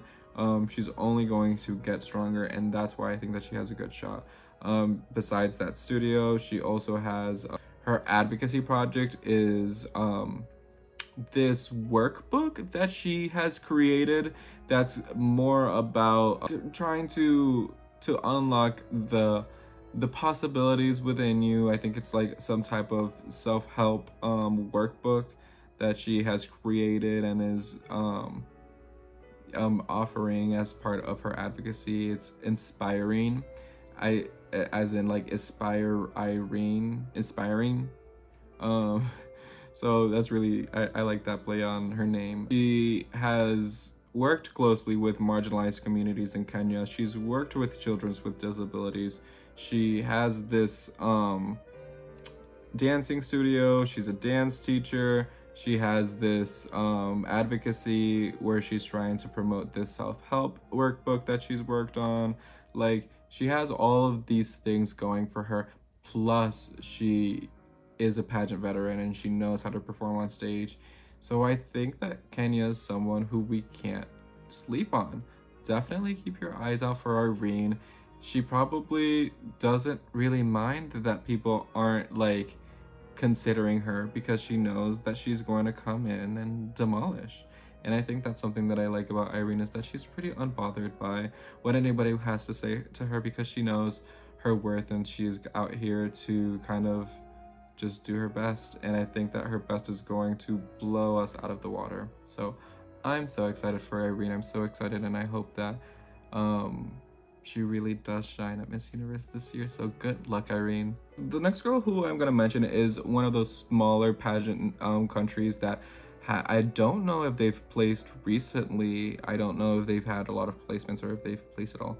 But it's Mauritius, Tania, Rene. So Mauritius is part of the Africa region. It's a country that's off of the coast of Western Africa, and I love Tania. She's so sweet and she's stunning. Tania has just like this beauty that like Tania looks like she could be like a Miss Universe for sure. So I think that's kind of captured people's attention. I've noticed that she is kind of showing up on people's tops more than I've seen previous Miss Mauritius's. But I do think that Dania does have that advantage because she's a pageant veteran, so she knows how to perform on stage and she knows how to speak and all of those aspects of competition. So she's kind of coming in prepared. Dania speaks a lot of languages. Actually, she speaks English, French, Hindi, and Mauritian Creole. She's been modeling since she was since 2017. So she's had a lot of experience just in the fashion industry and trying to kind of go for these types of opportunities in pageantry. In 2017, she got the Golden Face Award, which was organized by Gold Model Agency in Mauritius, which this is what actually kind of started her modeling career. She has competed in a couple of pageants. Actually, she competed in Top Model of the World in 2019, and she was actually the first runner-up. She competed in Miss Intercontinental in 2019, and she made it into the top 20. And then she competed at Miss Grand 2020. So she didn't make it into the finals there, but the point is that she has competed in international competitions, so she does know what she's doing and she kind of knows what to expect going in. So she knows that she has to have a well-rounded resume. And that's where I kind of want to see more from Tanya. I know that she wants to work in the television industry. She wants to be, or not the television industry, she wants to work in the film industry. She wants to be a producer. She actually studied media communication and journalism in order to kind of propel herself forward into becoming a film producer. So I do think that, and she's also working as a project manager in addition to her being a working model. So she does have somewhat of a resume, but I want to see more. I want to see what Tanya is actually passionate about and what she wants to work on as an impact. And that might be kind of more to my fault of not being able to speak French. And she has had interviews. I've tried to watch these interviews and kind of decipher what she's saying through auto-generated translations, but it hasn't really been working out. I think that she is a pretty confident speaker. She seems like she is like has no problems being conversational, but I don't know much about Tanya besides, you know, she wants to be a producer, she is a pageant veteran, she speaks a bunch of languages, she's super well traveled, she likes anime and manga, so that's a fun fact. But I want to know more about what Tanya's story is and how that sets her apart from other girls that are going to be competing, because you want to make sure that when they're looking through all of the girls' up close and personal clips that they take and then show in the telecast, when they look through all of those, that they see yours and are like, ooh, that's something really cool that we could show in the show, and it's different from the other ones that we're showing, so we'll have some variety. So you want to make sure that you're saying something. Like, for example, Miss Mauritius from last year, she was a policewoman, and that actually brought a lot of, like, I thought that she had a really interesting profile considering she was the only policewoman of the bunch, and that really set her aside. So think about things in like just think about things that you've been working on or things about you that really set you aside, that could really propel you forward in an interview. Think about what other people are going to be saying and how kind of to set yourself aside from them. At this point, you know, we're so close to when the competition is actually going to be. You want to make sure to just highlight what you have, because you're not going to come in and showcase something that you haven't already been working on for months and at this point years, because you've been working as a pageant queen since 2019, so you've been through this whole process, and I'm sure there's a reason why you've succeeded in pageants. So continue to make sure to highlight yourself in the best way possible and know how to sell yourself, and make sure that you can set yourself aside from other girls that are going to be coming in and having really strong stories and things to say about themselves in those closed-door interviews. I think that Tania has great performances and is beautiful and is very technically trained in terms of her on-stage performances. So I think that she could really do super well and make it through into a top 30. She has a really good chance if she just knows how to sell herself and set herself aside, because I do think that she has what it takes to make it. So, and something else about Tania is that she's just also very nice. She is someone who will like your reposts on Instagram, and she'll maybe even follow you. Tania follows me, and I thought that was really sweet. So I hope that she likes my feed, and I'm a really big fan of you, Tania, if you're watching this by chance, and I really hope that you have so much fun in Mexico, and that you just like, I know that it's going to be a lot of hard work and that you're going to be putting your all out there, but it's a once in a lifetime experience, and just make sure to soak it all up and live it day by day. And yeah, Mauritius is going to be proud of you regardless, because you are a stunning delegate and you're going to perform beautifully and represent well. So just be excited and continue to work hard. I'm so excited for you. Good luck, Tania. The next girl I'm going to be talking about is Namibia, Priska Agnolo. Priska is a huge threat. She is a pageant veteran. She competed at Miss Namibia 2021 and she made it into the top 15. Priska, the thing about Priska is that she is an amazing speaker. She is going to be one of the biggest threats in terms of closed-door interview, because she knows how to speak. She really, really knows how to speak. And she has a lot to say. She has a lot of actions to back up what she's saying, and she has a lot of experience kind of working on her advocacy, and she knows exactly what you need to do in order to succeed in a pageant. She is very like aware of like what the steps that she needs to take in order to succeed, and that's why after she competed in 2021, that's why it took a few years before she competed again, because she was preparing. And the way that she just came in and dominated was insane. Priska's someone who just already has that air of a queen. She's someone who carries herself like a queen, because she obviously won, but she's always carried herself like that. So that's something that I really do like about Priska, because I do feel like she kind of manifests what she wants. Priska has like just since she was crowned, just only shown why she was like the best candidate to be Miss Namibia.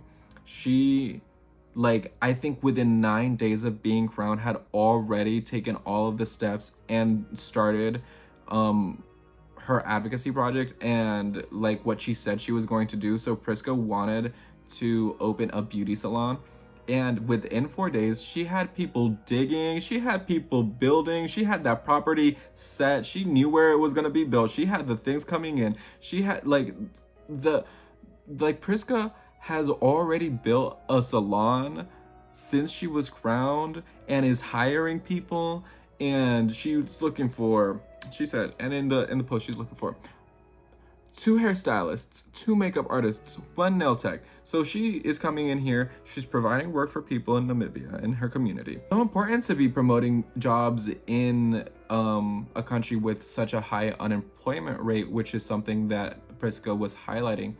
And beyond the fact that she has this project to create a beauty salon and be a business owner. Like, she's literally set herself up for success regardless of whatever happens at Miss Universe. Like, if she wins or if she loses, or if she, like, regardless if she does well or bad, like, she has a business to come back to. Using your, like, your win to kind of set that up is so smart, and she did it so quickly. And I love that. She's an entrepreneur in the beauty industry, and she is an amazing speaker. She actually is an award-winning journalist, and she has a degree in journalism. She has lived in Namibia, in South Africa, in Dubai, and in between all of that, she's always done makeup on the side to kind of gain a little extra money. So that's where that ties back into the beauty parlor. So that's about doing hair, doing makeup, doing nails, you know. But beyond that, I think that Priska actually has one of the best social projects that she's working on. Her advocacy is focused on food security and poverty eradication in her community in rural areas of Namibia, and she wants to do that by implementing and teaching people how to sustain themselves. She grew up as someone who had a lot of access to farms and food that was grown, and she had access to food, so she never went hungry because she had access to food, because she was growing her own food.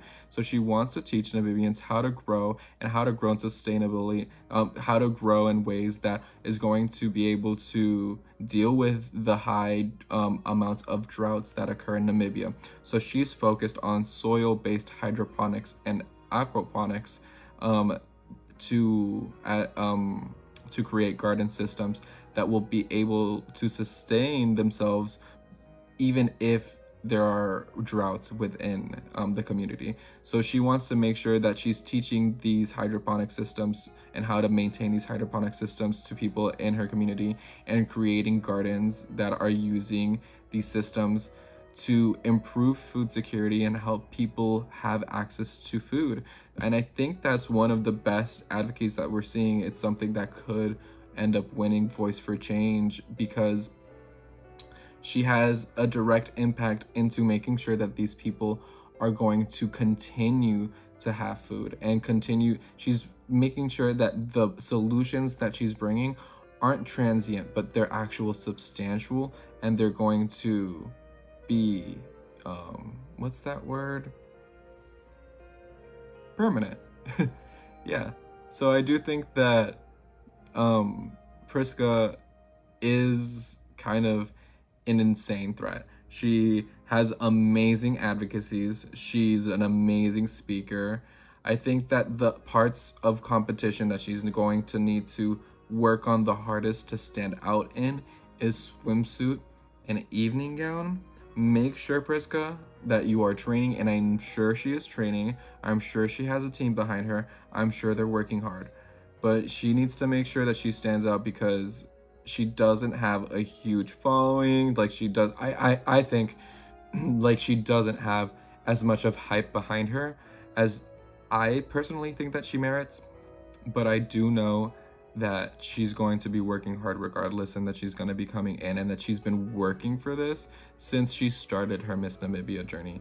And I know that, like, she said that she was going into Miss Namibia training, and that the training that they were providing for Miss Namibia was as if they were already at Miss Universe, and they're just like competing. Like, you have the countries there next to you, and you're in that high stakes environment, and you need to deliver.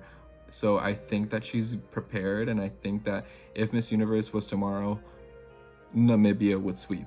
So I think that Priska is gonna kill it. I'm really excited for Priska. I know that she's working really hard, and you guys should definitely have your eyes on her, because she's going to do an amazing job. So good luck, Priska. Okay, so the next girl I'm gonna talk about is also someone who I've had my eye on since she won her national contest, and it is Belize Halima Hoy. And I personally really like Halima. I really like Halima because I think that she's really prepared, and I think that she is a really great potential placer for Belize this year, because I think she's very well-rounded. And she's one of those, I get really excited for those girls who are very well-rounded and new to pageantry.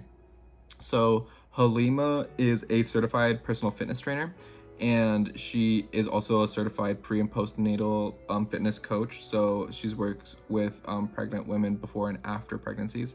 Um, and she's also pursuing a degree in kinesiology. Um, and she wants to work in the future with the Ministry of Health and Wellness in Belize. So she's really passionate about health, fitness, and health education. And she's held, so her initiative, Healthy Belize, has held events to inform and provide knowledge to people in the community about health issues and ways to make sure that they're staying healthy, and also promoting other businesses to sell products that are healthy, and also promoting healthy lifestyles. And in addition to that, she has also her initiative, she has worked with her initiative to donate a bunch of supplies and exercise equipments to schools so that they can, allow them to be used by children in like PE classes and stuff like that. And she's also like given like school supplies like book bags and like pencil cases and all that types of stuff. So she's donated a bunch to different schools in her community. She donates toys to the local childcare centers. She is sponsoring a 2-year-old in Bangladesh. She is a good. If you look at her performance, she actually had a really solid performance on swimsuit, and a solid performance in evening gown. She had a great. She's just great at speaking. I mean, that's the thing, is like Belizeans speak English as their first language, so she just is really good at communicating. She's a really natural communicator. She's pretty conversational, like she's easy to talk to. I think that she's doing a really good job in terms of like speaking. I saw interviews and she's just very captivating and she's relatable. I really like Halima. She would have not been able to compete unless we had gotten rid of the age limit this year. And she's also a married woman, so she is coming in as the first married Miss Universe Belize. So I really do like the advocacies that Halima has focused on are very tangible and relate back to who she is. I think that she needs to make sure that her speeches are strong and compelling when she is coming in. But I do think that she's gonna do well in an interview. I think that the interviews that I've seen with her are great. I think that she, you know, is beautiful. She has great performances. She can speak. She has a great resume. The only thing that I think that is holding Halima back is that I don't really like the way that they've been styling her. I think that the really stark red lipstick is maybe not the best look. Maybe they should explore different looks for Halima and see what works best for her. I think that more nude, more natural lip colors look a little bit better on her and highlight her skin complexion better. But I do think that they just need to make sure that they give Halima the right styling to go into Miss Universe. I think she looks really good with a slick back pony. I think that she could look really fierce, and could really stand out if they make sure to highlight her in the best way. I think that she has everything going for her. They need to make sure to, just present her as well as possible, and she has a good shot because she has performance, speaking, and resume, and she's super philanthropic. And yeah, and I really like her. I think that I really like Halima. I think that she is a deserved placer. I would love to see her placing. And she's definitely fighting for one of those spots in the top 30. So good luck, Halima. Okay, so the next person I'm going to be talking about is someone who has been working so hard. Her name is, or the person who I'm talking about is Kyrgyzstan Maya Turdalieva. Maya is someone who I know has been working so hard for this. She was crowned last year, and she's already crowned her successor. So that means that she doesn't necessarily have the full support of her organization, who is kind of focused on this new delegate.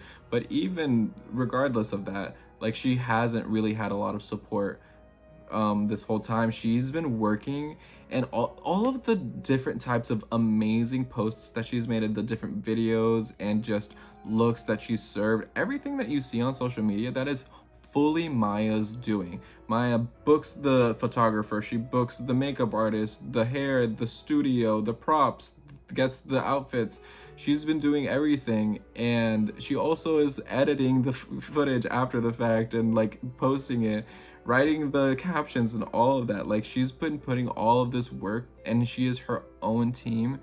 um and I'm sure that must be very, very exhausting. That's something that I think about Maya, is that is very commendable, is the fact that she is so hardworking and she's so driven. She wants to do well so bad. She wants to represent her country well, and I think that's so inspiring. Maya, since Maya actually in 2022, in Maya in 2022 actually suffered from a brain injury, and she actually was in the hospital for about a month. Yeah, she was actually hospitalized because of this brain injury for over a month, and she wasn't allowed to work for over 3 months. So after that, she had to get brain surgery, and she has since recovered. But that's something that Maya actually had to go through, as like right before this pageant journey. So she had that surgery in November of 2022, and then she was crowned last year, remember? So she had that, like, that was like her recovering after a traumatic brain injury that led her to have surgery. So that's insane. And besides that, since being crowned, Maya has experienced a lot of hormonal changes that or hormonal irregularities that have affected her weight and her skin a lot. Like, she has talked about how she has had a lot of fluctuations in her weight, how she had a lot of breakouts, how this has led her to kind of seek help and go on this health journey to make sure that her body is getting what it needs, and that she knows what types of vitamins that she needs to be taking, what she needs to make sure that she is as healthy as possible. And it's been a really difficult journey for her ever since she was crowned, and she's been working really hard on herself and making sure that she's the best version of herself that she can be, and is as healthy as she can be, and is at as present mind, and is as, like, I think that Maya is someone who has really been working hard on herself, and has really been working hard on presenting the best that she can. And I think that my only concern with Maya is the fact that because she is having to do all of this and put all of this effort on her own, she is just being restricted from being able to focus on other areas of competition, like making sure that her pasarela is as strong as possible, making sure that her evening gowns are as beautiful as possible, because she's not going to have the support or the funds to be able to get all of that done. So Maya's going to really be fighting an uphill battle in order to be able to make into a top 30, because she doesn't have that support and like the poured money that other countries have. Like, so Maya is going to have a hard time, but I know that she's working for it, and I know that she's super resilient, and that she's someone who is really inspirational, and she's someone who I wanted to highlight because I think that she deserves the attention, and she deserves the recognition for all of the hard work that she's been putting in. And I know that she just wants to represent to the best degree, and whatever happens, I think that she should know that she is representing to such an amazing degree. I think that what she has been putting out is really impressive, and I think that she has just kept my eyes on her, because I know that she's really gonna come in strong and try her best. So I think that Maya, focus on that onstage performance, and Trust that the interpreter is going to be able to communicate your story for you as best as you can. Take pauses when you're communicating with the interpreter. Make sure that you know, you're just comfortable and present yourself in the best way possible and sell yourself in that interview, because you have an amazing story and you have fought so hard to make it into just getting here. I hope that you have no issues in terms of your travel expenses and making it over to Mexico and having all of your visas figured out, all of that type of stuff. I hope that all that's figured out. I know that Kyrgyzstan was supposed to go to Miss Universe this in El Salvador, but because it was crowned so close to when the competition was actually happening, Kyrgyzstan withdrew from the competition and is competing now. So that's also why it's been so long since she was crowned. So I do think that Maya is someone who has had a lot of time to prepare and is really focused on this and really wants this, and I would love for her to do well. And I know that she's gonna do well regardless of what happens. And I think that she is someone who is fighting for one of those positions in that top 30. And I just want to wish Maya all of the best luck. So good luck, Maya. The next person that I want to talk about is Myanmar, Tetsan Anderson. I think she also goes by Tess. That's what her Instagram handle is, Tess Anderson. She is Swedish and Burmese, so she actually knows Burmese as a second language. I think that she knows Swedish and English as well. She's a very good English speaker. She is also worked really hard to learn Burmese, and she has improved her Burmese a lot. So she is someone who actually hasn't gotten a lot of attention, but has been putting out a lot of amazing content in terms of beautiful photo shoots, like fierce content of her practicing. Like, I think that she has been putting a lot of work into making sure that her performances are super fierce. I know that she has said on her stories that she edits some of the content that she puts out there and some of the images and stuff. She's had such amazing photo shoots, such beautiful gowns. And she also, besides just being beautiful and having beautiful content out there, and speaking good English and being a good communicator, she also is a fashion designer and an illustrator and a graphic designer, printmaker. She is an entrepreneur in that sense because she has her own fashion label. And in addition to that, she also has worked on a few little public outreach projects.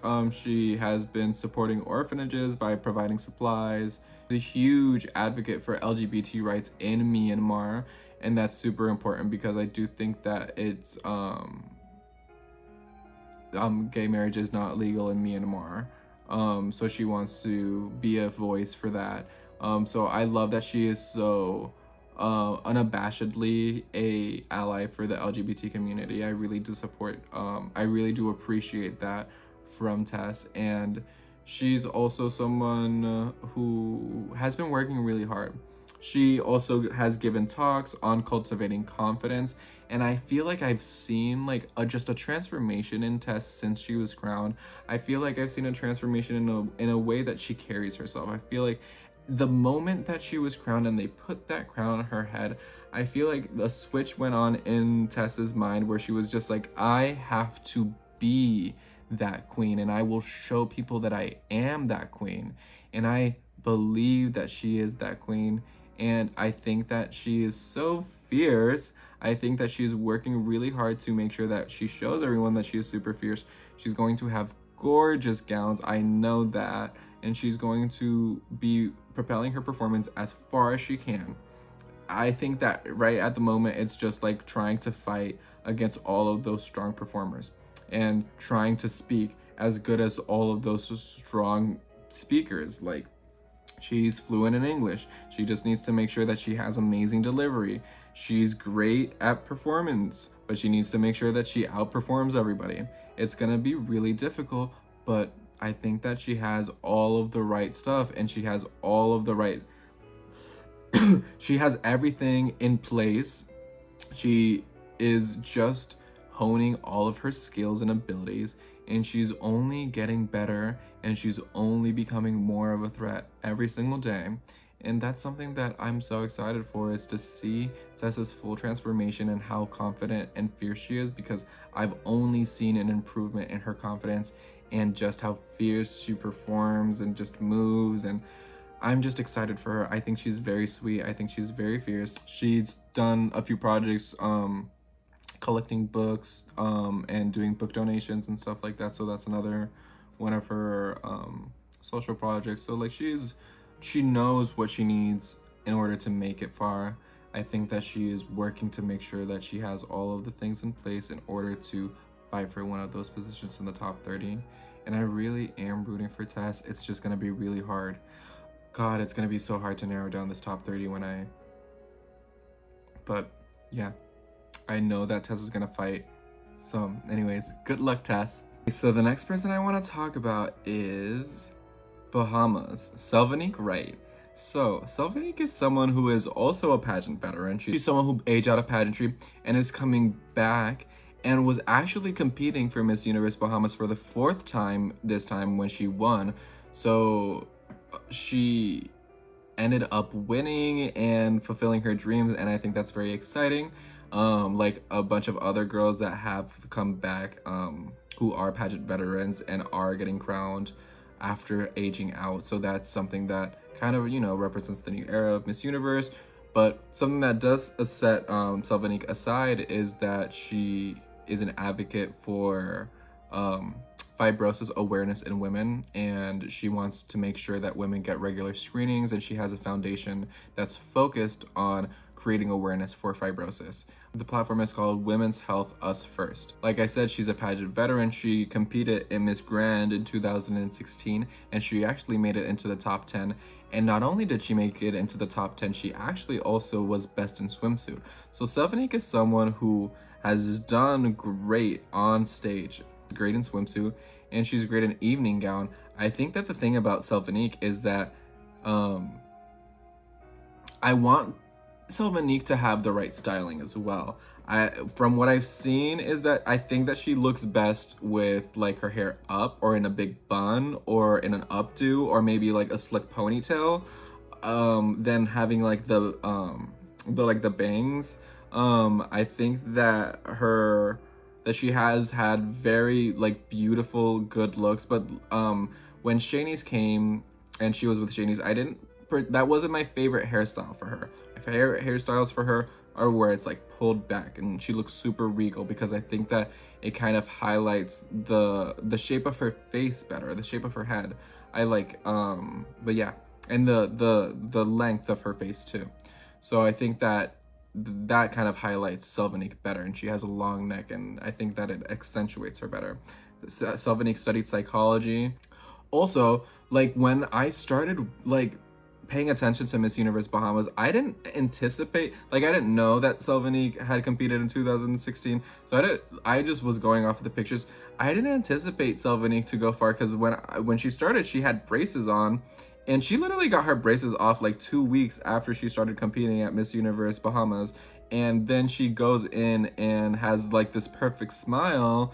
And that must have been either amazing planning or just good luck, because she ended up just demolishing. And I think that's something about Selvanique, is that Selvanique is a good speaker, she's a good performer, and she has a solid advocacy. I want to see more solid actions related to her advocacy, because at the moment, all I know is that she's an advocate for it. But what has she done? I'm sure she's done some things. I just want to know more about it. And I want to make sure that her styling is highlighting her as much as possible. But I do think that if all of those things come together, Selvanique is going to perform well, and she's going to speak well. So I could see her doing really well overall. I could see Selvanique making it into a top 30 actually. Selvanique is someone who I think is super fierce, and I actually really like Selvanique.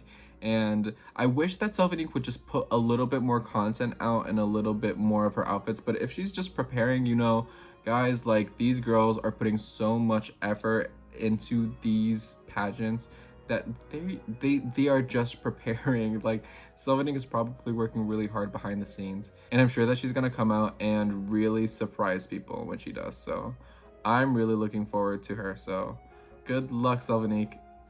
The person that I want to talk about is the speaker of the edition. It is Trinidad and Tobago, Janelle Thongs. I know that Janelle's selection has been controversial in some people's eyes, but I'm going to sit here. I'm going to try to explain to everyone why Janelle is actually an amazing candidate. And I think that, you know, people want to just focus on her size and her body. But Janelle is so much more than that.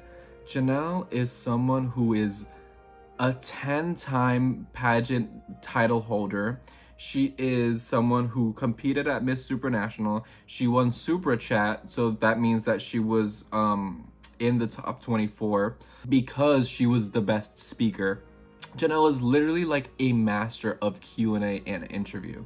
Because Janelle's someone who aged out of pageantry before they had ever announced that they were going to get rid of the age limit, she was working as the title holder manager for the Miss Trinidad and Tobago organization. So she was actually preparing delegates for Miss Universe. And let's not forget, in 2022, when she was doing this, Trinidad and Tobago placed. Janelle literally knows what these contestants need to do in order to be prepared for Miss Universe. She required only excellence from the girls that were coming out of Trinidad and Tobago, and I can assure you that she will be delivering no less, and she will be delivering excellence in all aspects of competition. Janelle isn't just a good speaker, she's a good performer. Janelle is going to be up there, she's going to be doing those turns, and her ponytail is going to be flipping, and you're going to be like, damn, because Janelle knows what she's doing. She's been competing in pageants for over 10 years. I think that she knows a thing or two about how to do well in these pageants. And then that's another thing, is that she's the first married woman to win Miss Universe Trinidad and Tobago. So she's one of the married women that's going to be competing this year. She is someone that didn't expect to be coming back into pageantry, you know? But even in 2022, before they had even gotten rid of the age restriction, Janelle was out there saying that they should, that she was one of those people that was out there saying like Miss Universe needs to be getting rid of that age restriction. So I wouldn't be surprised if Janelle was back then thinking like, I want to keep on competing. I want to go and have that opportunity. And the fact that she has come in, and she came into Miss Trinidad and Tobago and demolished, because if you watch Miss Trinidad and Tobago, she did a good job. She did a good job in performance, in swimsuit, evening gown, interview. She got People's Choice Award. She got the Best National Costume Award. Like, she's someone who came in and she did a good job at Miss Universe Trinidad and Tobago, and she won for a reason. She's really dedicated to her advocacy, but she has like she has this social project, and she calls it her passion project. It's called the Sprouting Onion, and it's all about like peeling back those layers of yourself and being vulnerable and trying to find growth through that vulnerability and taking yourself accountable for things and all of that. So she has given workshops. She has also done Sprouting Onion book clubs and stuff like that. She also has used the platform to start community gardens, and she also has like 100 different like onion analogies. So like, she, like, when she's talking about this project, she'll always pull some type of onion analogy. I love that. But yeah, she has kind of like this very specific project that she wants to work on, and that she has been kind of using to implement those workshops and the book club and the gardens and all of that. So and I think that it's like a different approach from some of the other advocacies that we've seen. Like this is something that she wants to help guide people into having better relationships with themselves and kind of regulating through their emotions and going into kind of a process for your self-growth. So I do really like that. And I do think that Janelle is very prepared. I think that obviously she knows that the competition is going to be stiff, and that swimsuit and evening gown are the parts of competition where she's going to have to come in the hardest and train and perform and practice the most and make sure that she's ready to just destroy. She's a great performer. I know that she's going to do well. She's a great speaker. I know she's going to demolish closed door interview. So in my opinion, I think that Janelle is one of those people that is probably inevitably going to make it into a top 30 based on her own merit, based on her own accomplishments. Something that people always do and they always forget is that Trinidad and Tobago is low-key a powerhouse, and they have 2 Miss Universes and they have an abundance of amazing queens, and they've always been stunning. So Janelle is coming in strong, and she's gonna come in and she's going to prove that she deserves to make it, and I think that she's gonna fight her way through, and I'm ready to see it. I want to see the Janelle slayage. I know that she's gonna come in and take down some people's favorites, to be honest, and I am happy to see it. So good luck, Janelle. I know that you are going to slay. But the next girl that we're gonna talk about is Malaysia. So Sandra Lim from Malaysia is actually someone who people have asked me about. They've been mentioning that they're really excited for her, and after looking into her, I understand why you guys are excited for her, and I think that she is a very strong and prepared delegate and has really good chances of making it into a top 30. Malaysia is actually a pageant veteran. She competed in Miss Global in 2022 representing Malaysia, and she made it all the way into the top 5 and was the first runner-up. So, just like Samoa, she was a first runner-up at Miss Global, and I think that's really cool. She was also competed in Miss Top Model of the World in 2018. So she has been in pageantry since at least 2018. She is an amazing speaker in English. Malaysia is one of those countries where English is taught as a second language in schools, and it's compulsory, so people have to learn English as a second language. So it's no surprise that the girls from Malaysia are coming in with strong English. Like, it's clear that it's her second language, but she's still coming in with very good English ability, and she's very comfortable in doing interview and all of that. They had a press conference right after Miss Universe Malaysia, and you know, they came in her and barraged her with some questions. I think that she handled herself very well. Her tagline is beyond limits, and she's really focused on making sure that everything that she's going to be doing is pushing it to the limit and pushing beyond what is expected and what's required. So she knows that she's gonna come in and kill and focus and do everything and more than she needs to, because she wants to put Malaysia up on the map and she wants to make her country proud, and she is super prepared, and she's an amazing delegate. She's super unique.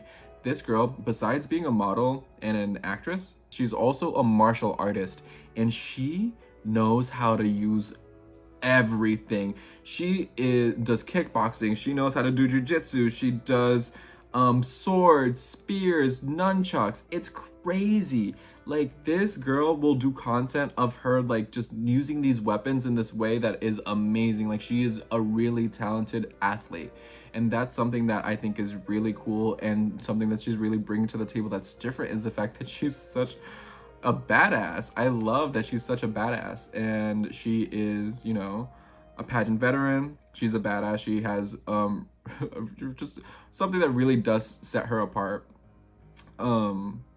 And she's a good speaker.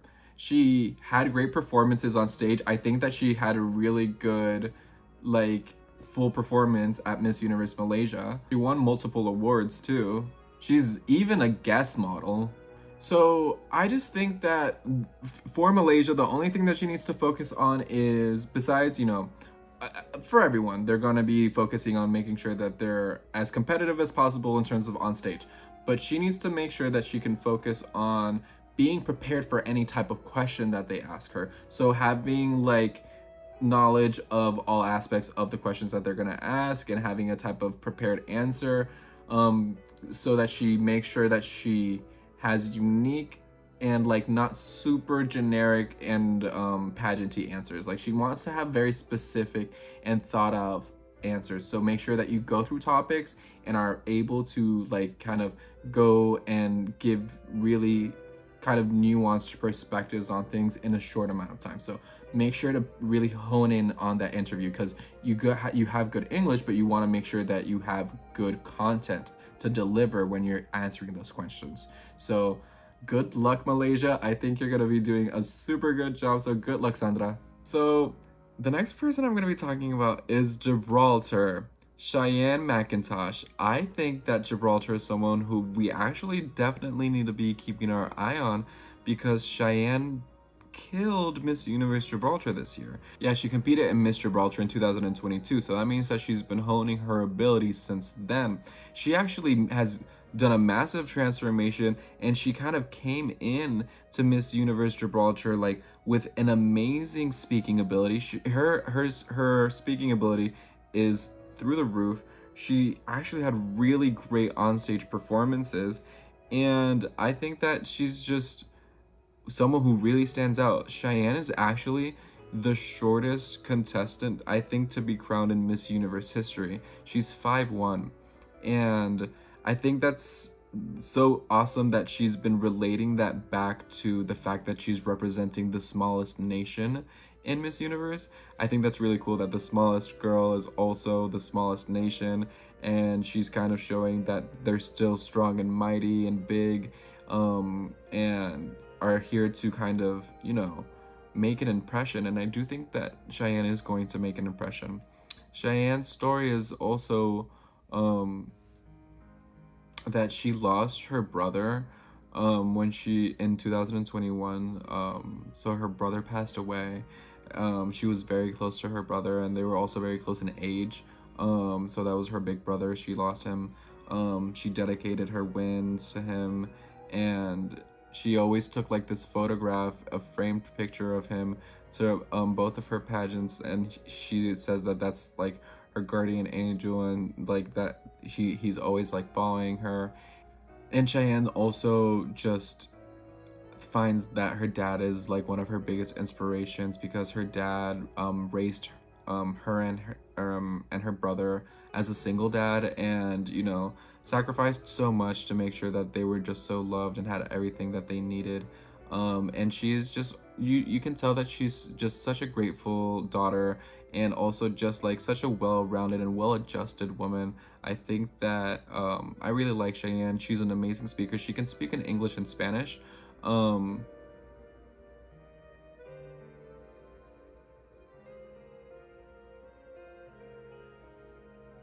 she has a very sweet story, and also the branding of like just being very short, and just also like just being the shortest country, I think is perfect for an up close and personal. um just saying also, she's just representing that like your size just doesn't define like what you can accomplish and like who you are, and I think that's really awesome. I think that Cheyenne's really coming in and breaking boundaries. Like we don't see short women dominating Miss Universe like they like, and it's crazy because there's so many short women in the world, and there's so many beautiful short women. So and it is also crazy because like petite pageantry is like this whole other subsection, and it's just like these women who were just expected to relegate themselves to only competing in petite pageants. And I understand that. I'm not saying that there's anything wrong with petite pageants. I'm just saying that these women are breaking in and just kind of challenging the beauty standard, and I think that that's awesome. I think that Cheyenne is gonna really show that she's beautiful, that she is going to kind of kill on stage, because Not only was her swimsuit performance good, she had a really amazing reveal for her evening gown, and she had a like mic drop answer for her Q&A. So she's definitely a full package. She's an amazing speaker, good on stage, good story, full package queen. So I'm really looking out for Cheyenne. So good luck, Cheyenne. I'm rooting for you. The next person I want to talk about is Saran from Guinea.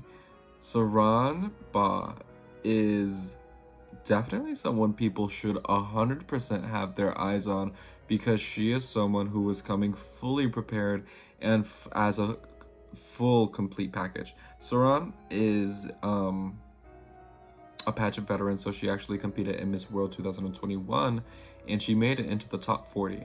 Saran not only made it into the top 40, she also made it into the top 10 of the multimedia challenge, and she made it into the top 28 of the Beauty with a Purpose. Saran's Beauty with a Purpose and her advocacy is very complete, and it is very relevant to her country. She is an advocate on creating awareness on epilepsy and teaching people that epilepsy can be treated, and people with epilepsy have a disease. In her country, there's actually a big taboo associated to epilepsy, thinking that people with epilepsy are possessed or have done some type of deal with the devil or something like that, or some sort of witchcraft. And they are very ostracized. People with epilepsy are like tossed out of their homes, tossed out of opportunities for jobs and education. And because of this, it only exacerbates their condition and makes their seizures even more frequent. So her advocacy is focused on creating awareness and going village to village and literally telling people about epilepsy and teaching people that epilepsy is a disease and that it can be treated, and that people that have epilepsy shouldn't be ostracized, and that they are trying to kind of break down the stigma. And she has a bunch of different examples of people that she's helped and stories related to this cause, and she just has a lot of experience related to her advocacy, and it is very relevant to her country. And I think that's very important when it comes to kind of coming up with a cause when you are a national representative. And I think that's something that's really aspirational about Saran, is that she has such a strong, like, just a strong idea of how to help her community and actually make an impact. And I really do think that she is making an impact. She's definitely someone who knows what she's doing. Not only is an amazing philanthropic woman, she's also an amazing speaker. Saran actually lived in Canada. She graduated from the University of Ottawa with a degree in accounting. So that kind of also results to why she had such good English. But she is an amazing communicator. She's a great speaker. She is beautiful. She's stunning. I'm sure she's working towards making sure that her performances on stage can elevate her and help her stand out, because Miss World doesn't have that super huge focus on stage performance. But I'm sure that Saran is working on making sure that she can compete with the strong competition that we're seeing.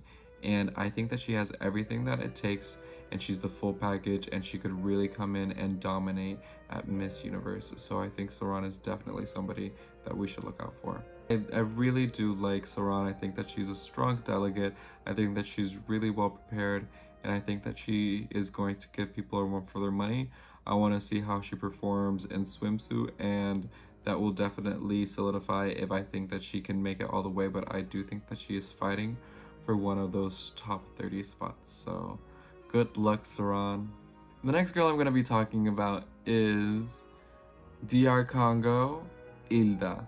So I really like Hilda Amani from the Democratic Republic of the Congo. She is just such a sweetie. She like just has such a cute face. And she is a model. She has been working as a model since at least 2017, so that's at least 7 years. And she's been in pageantry since at least 2019.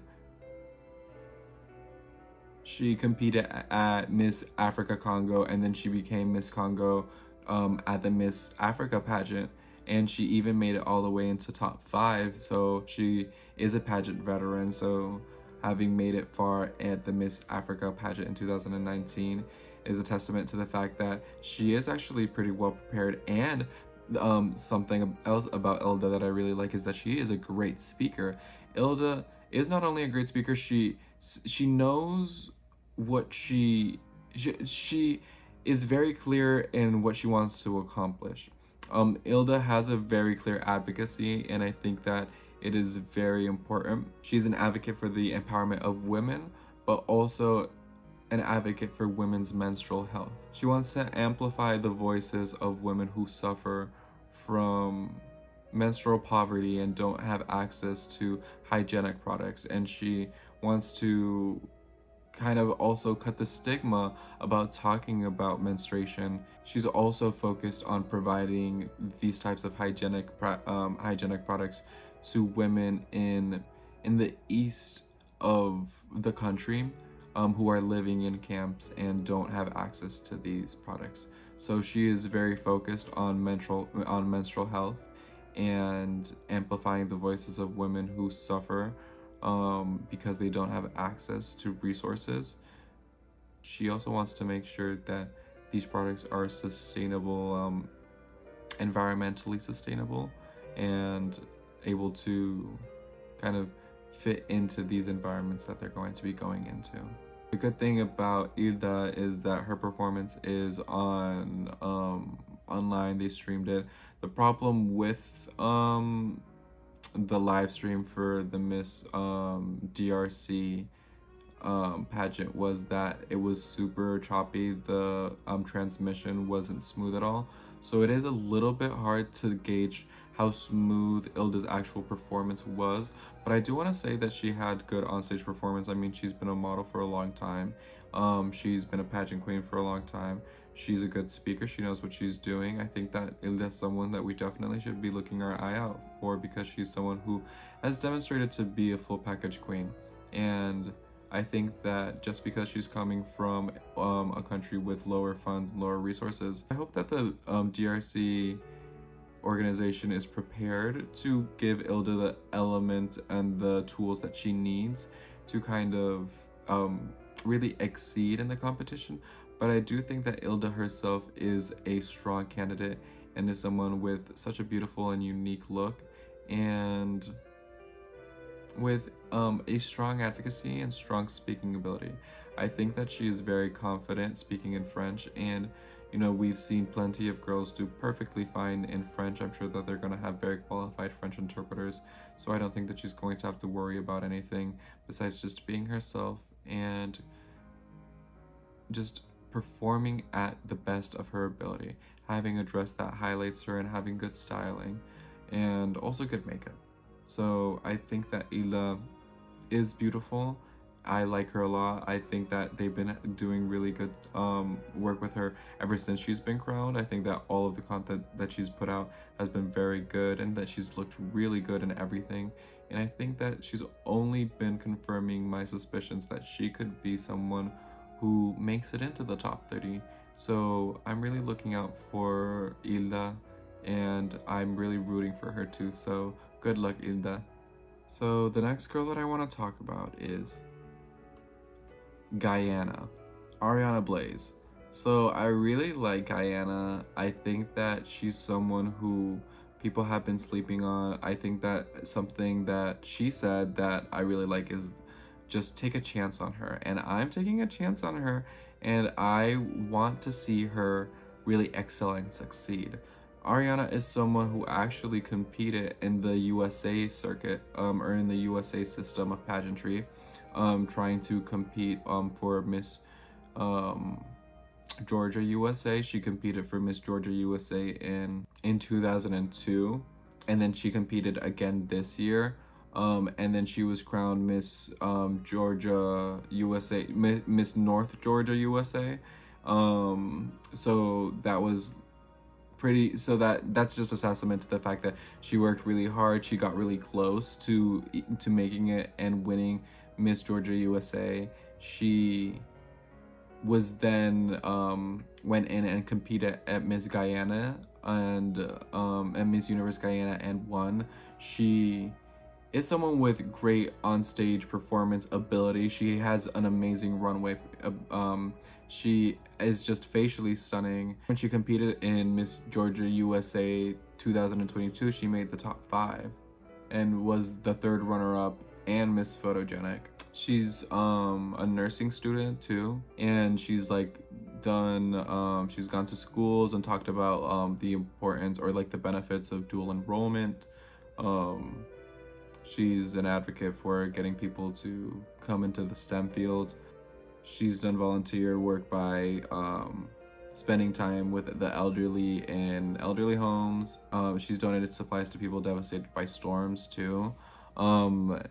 Ariana's also someone who suffers from Crohn's disease, and she's talked about how Crohn's disease and suffering from a chronic illness also affects your mental health, and how she's had to overcome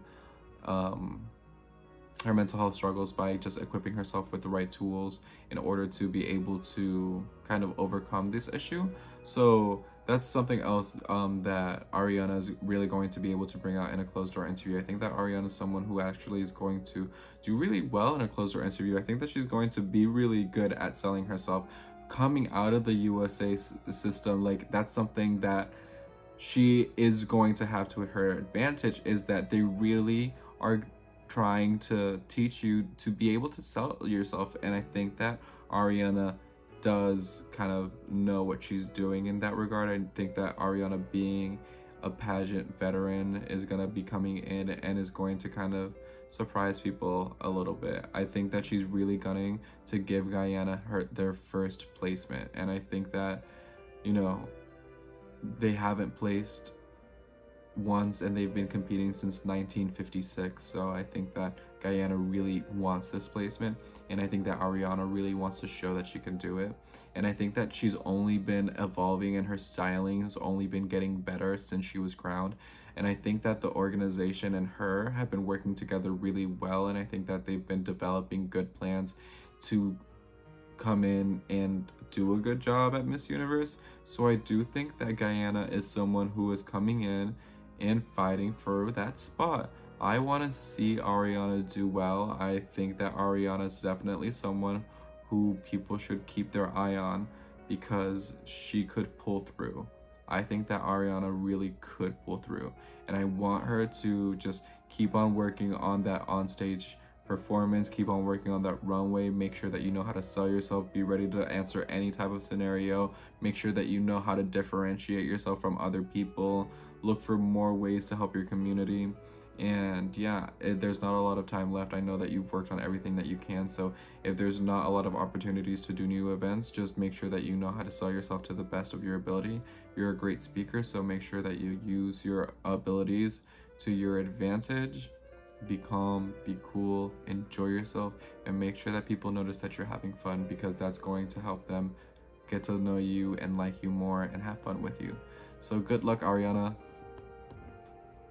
Hey, so thank you so much for making it this far. I didn't think it would take me that long to get through my top 30. I didn't realize I was talking that long until after I was done filming. I'm coming in and post-editing and just redoing my outro, because after I finished talking about the top 30 girls, I just kept on talking about the next girls that I thought could make it in. So I have a list of honorable mentions. I'll just put them up right here. And those girls, I just, I started off by writing down all the names that I thought that could make it in, and then I cut them down. So I had around like 45 to 40 girls at first. And then once I got to my 30, I kind of based it off of resumes and how well-rounded I thought everybody was. And so looking at the girls that I had considered for this list, I kind of categorized the ones that I considered as like girls who I felt were well-rounded, and those are the girls who ended up in my honorable mentions.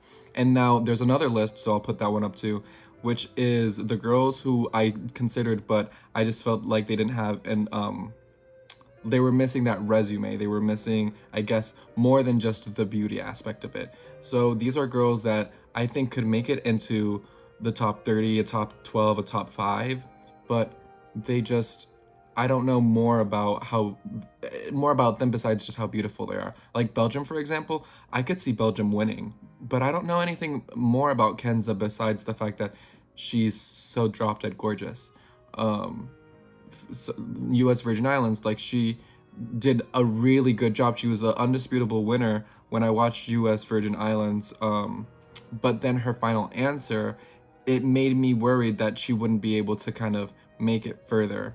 I actually was worried that she wouldn't win because of her final answer. So that's kind of what's keeping some of these girls from making it into my list. Some girls just don't have enough information about them. Like China, for example, Gia is someone who, well, living in China, I think Instagram is banned, so she's not really able to kind of share about herself. And then Senegal, Fatou doesn't seem like she manages her own social, so it doesn't seem like I haven't really been able to kind of get to know her at all, but she just looks really beautiful, especially from what I saw at the Miss Senegal pageant. And she seemed to be a really great speaker in French, so I want to know more about her, but since her pageant, I haven't seen anything about her. So that's why I had those girls listed, kind of omitted from this list. But know that I definitely did look into all of them. I did consider them, and ultimately they just didn't make it in. And then there's another group of girls, so I'll put that one up now. This group of girls is the ones that I just haven't researched at all. Looking through everybody, I did make some considerations of who I was going to put into consideration, and these girls just, I didn't even put them into consideration for research. I would not be surprised if there's one of these girls that just ends up making it into because I just missed something. Like some of these girls, I haven't looked into them because they were crowned recently. Maybe I've just been distracted with other heavy hitters and I haven't been able to give time to appreciate these other girls. So I'm not writing these girls off. I just wanted to be transparent that I just haven't had time to look into them and give concrete reasons as to why they deserve to be in or why they don't deserve to be in. So these girls are kind of in limbo right now. I'm going to be analyzing them as we go. And then there's another group of girls, so I'll put that list up. And these are just the girls who have been crowned since I started making this list. September has been crazy busy for pageants, and a lot of girls have been getting crowned. And these next few days, but before the end of September, there's going to be like 10 more girls crowned. It's crazy. So I'm going to have my work cut out for me when I'm going to be looking through everyone to make sure that I've considered as many girls as possible for my first leaderboard that I'm going to be making. And my goal is to have my first leaderboard out by either the end of September or the beginning of October. I want to consider the girls that were all crowned in September. But yeah, I'm really excited to make that video. The fact that I've been able to kind of dive deep into all of these girls at this point, I've dived into around over 50 girls. So with the 3 parts of this video, part 2 and part 1, so I'm really excited to have just been able to delve deep.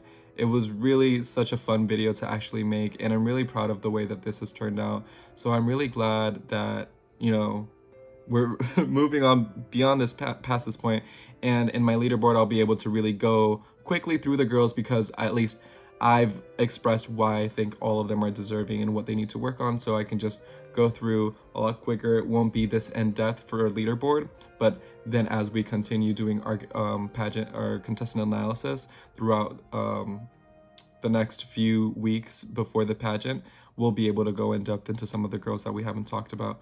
And then once everyone is crowned, we'll be able to do one big, just actual official leaderboard. But I'm going to have my early leaderboard out soon, and I hope that you enjoyed this video. This was really difficult to make. This was really so much work to edit, so I hope that you please leave a like and a comment, and thank you so much. So bye bye.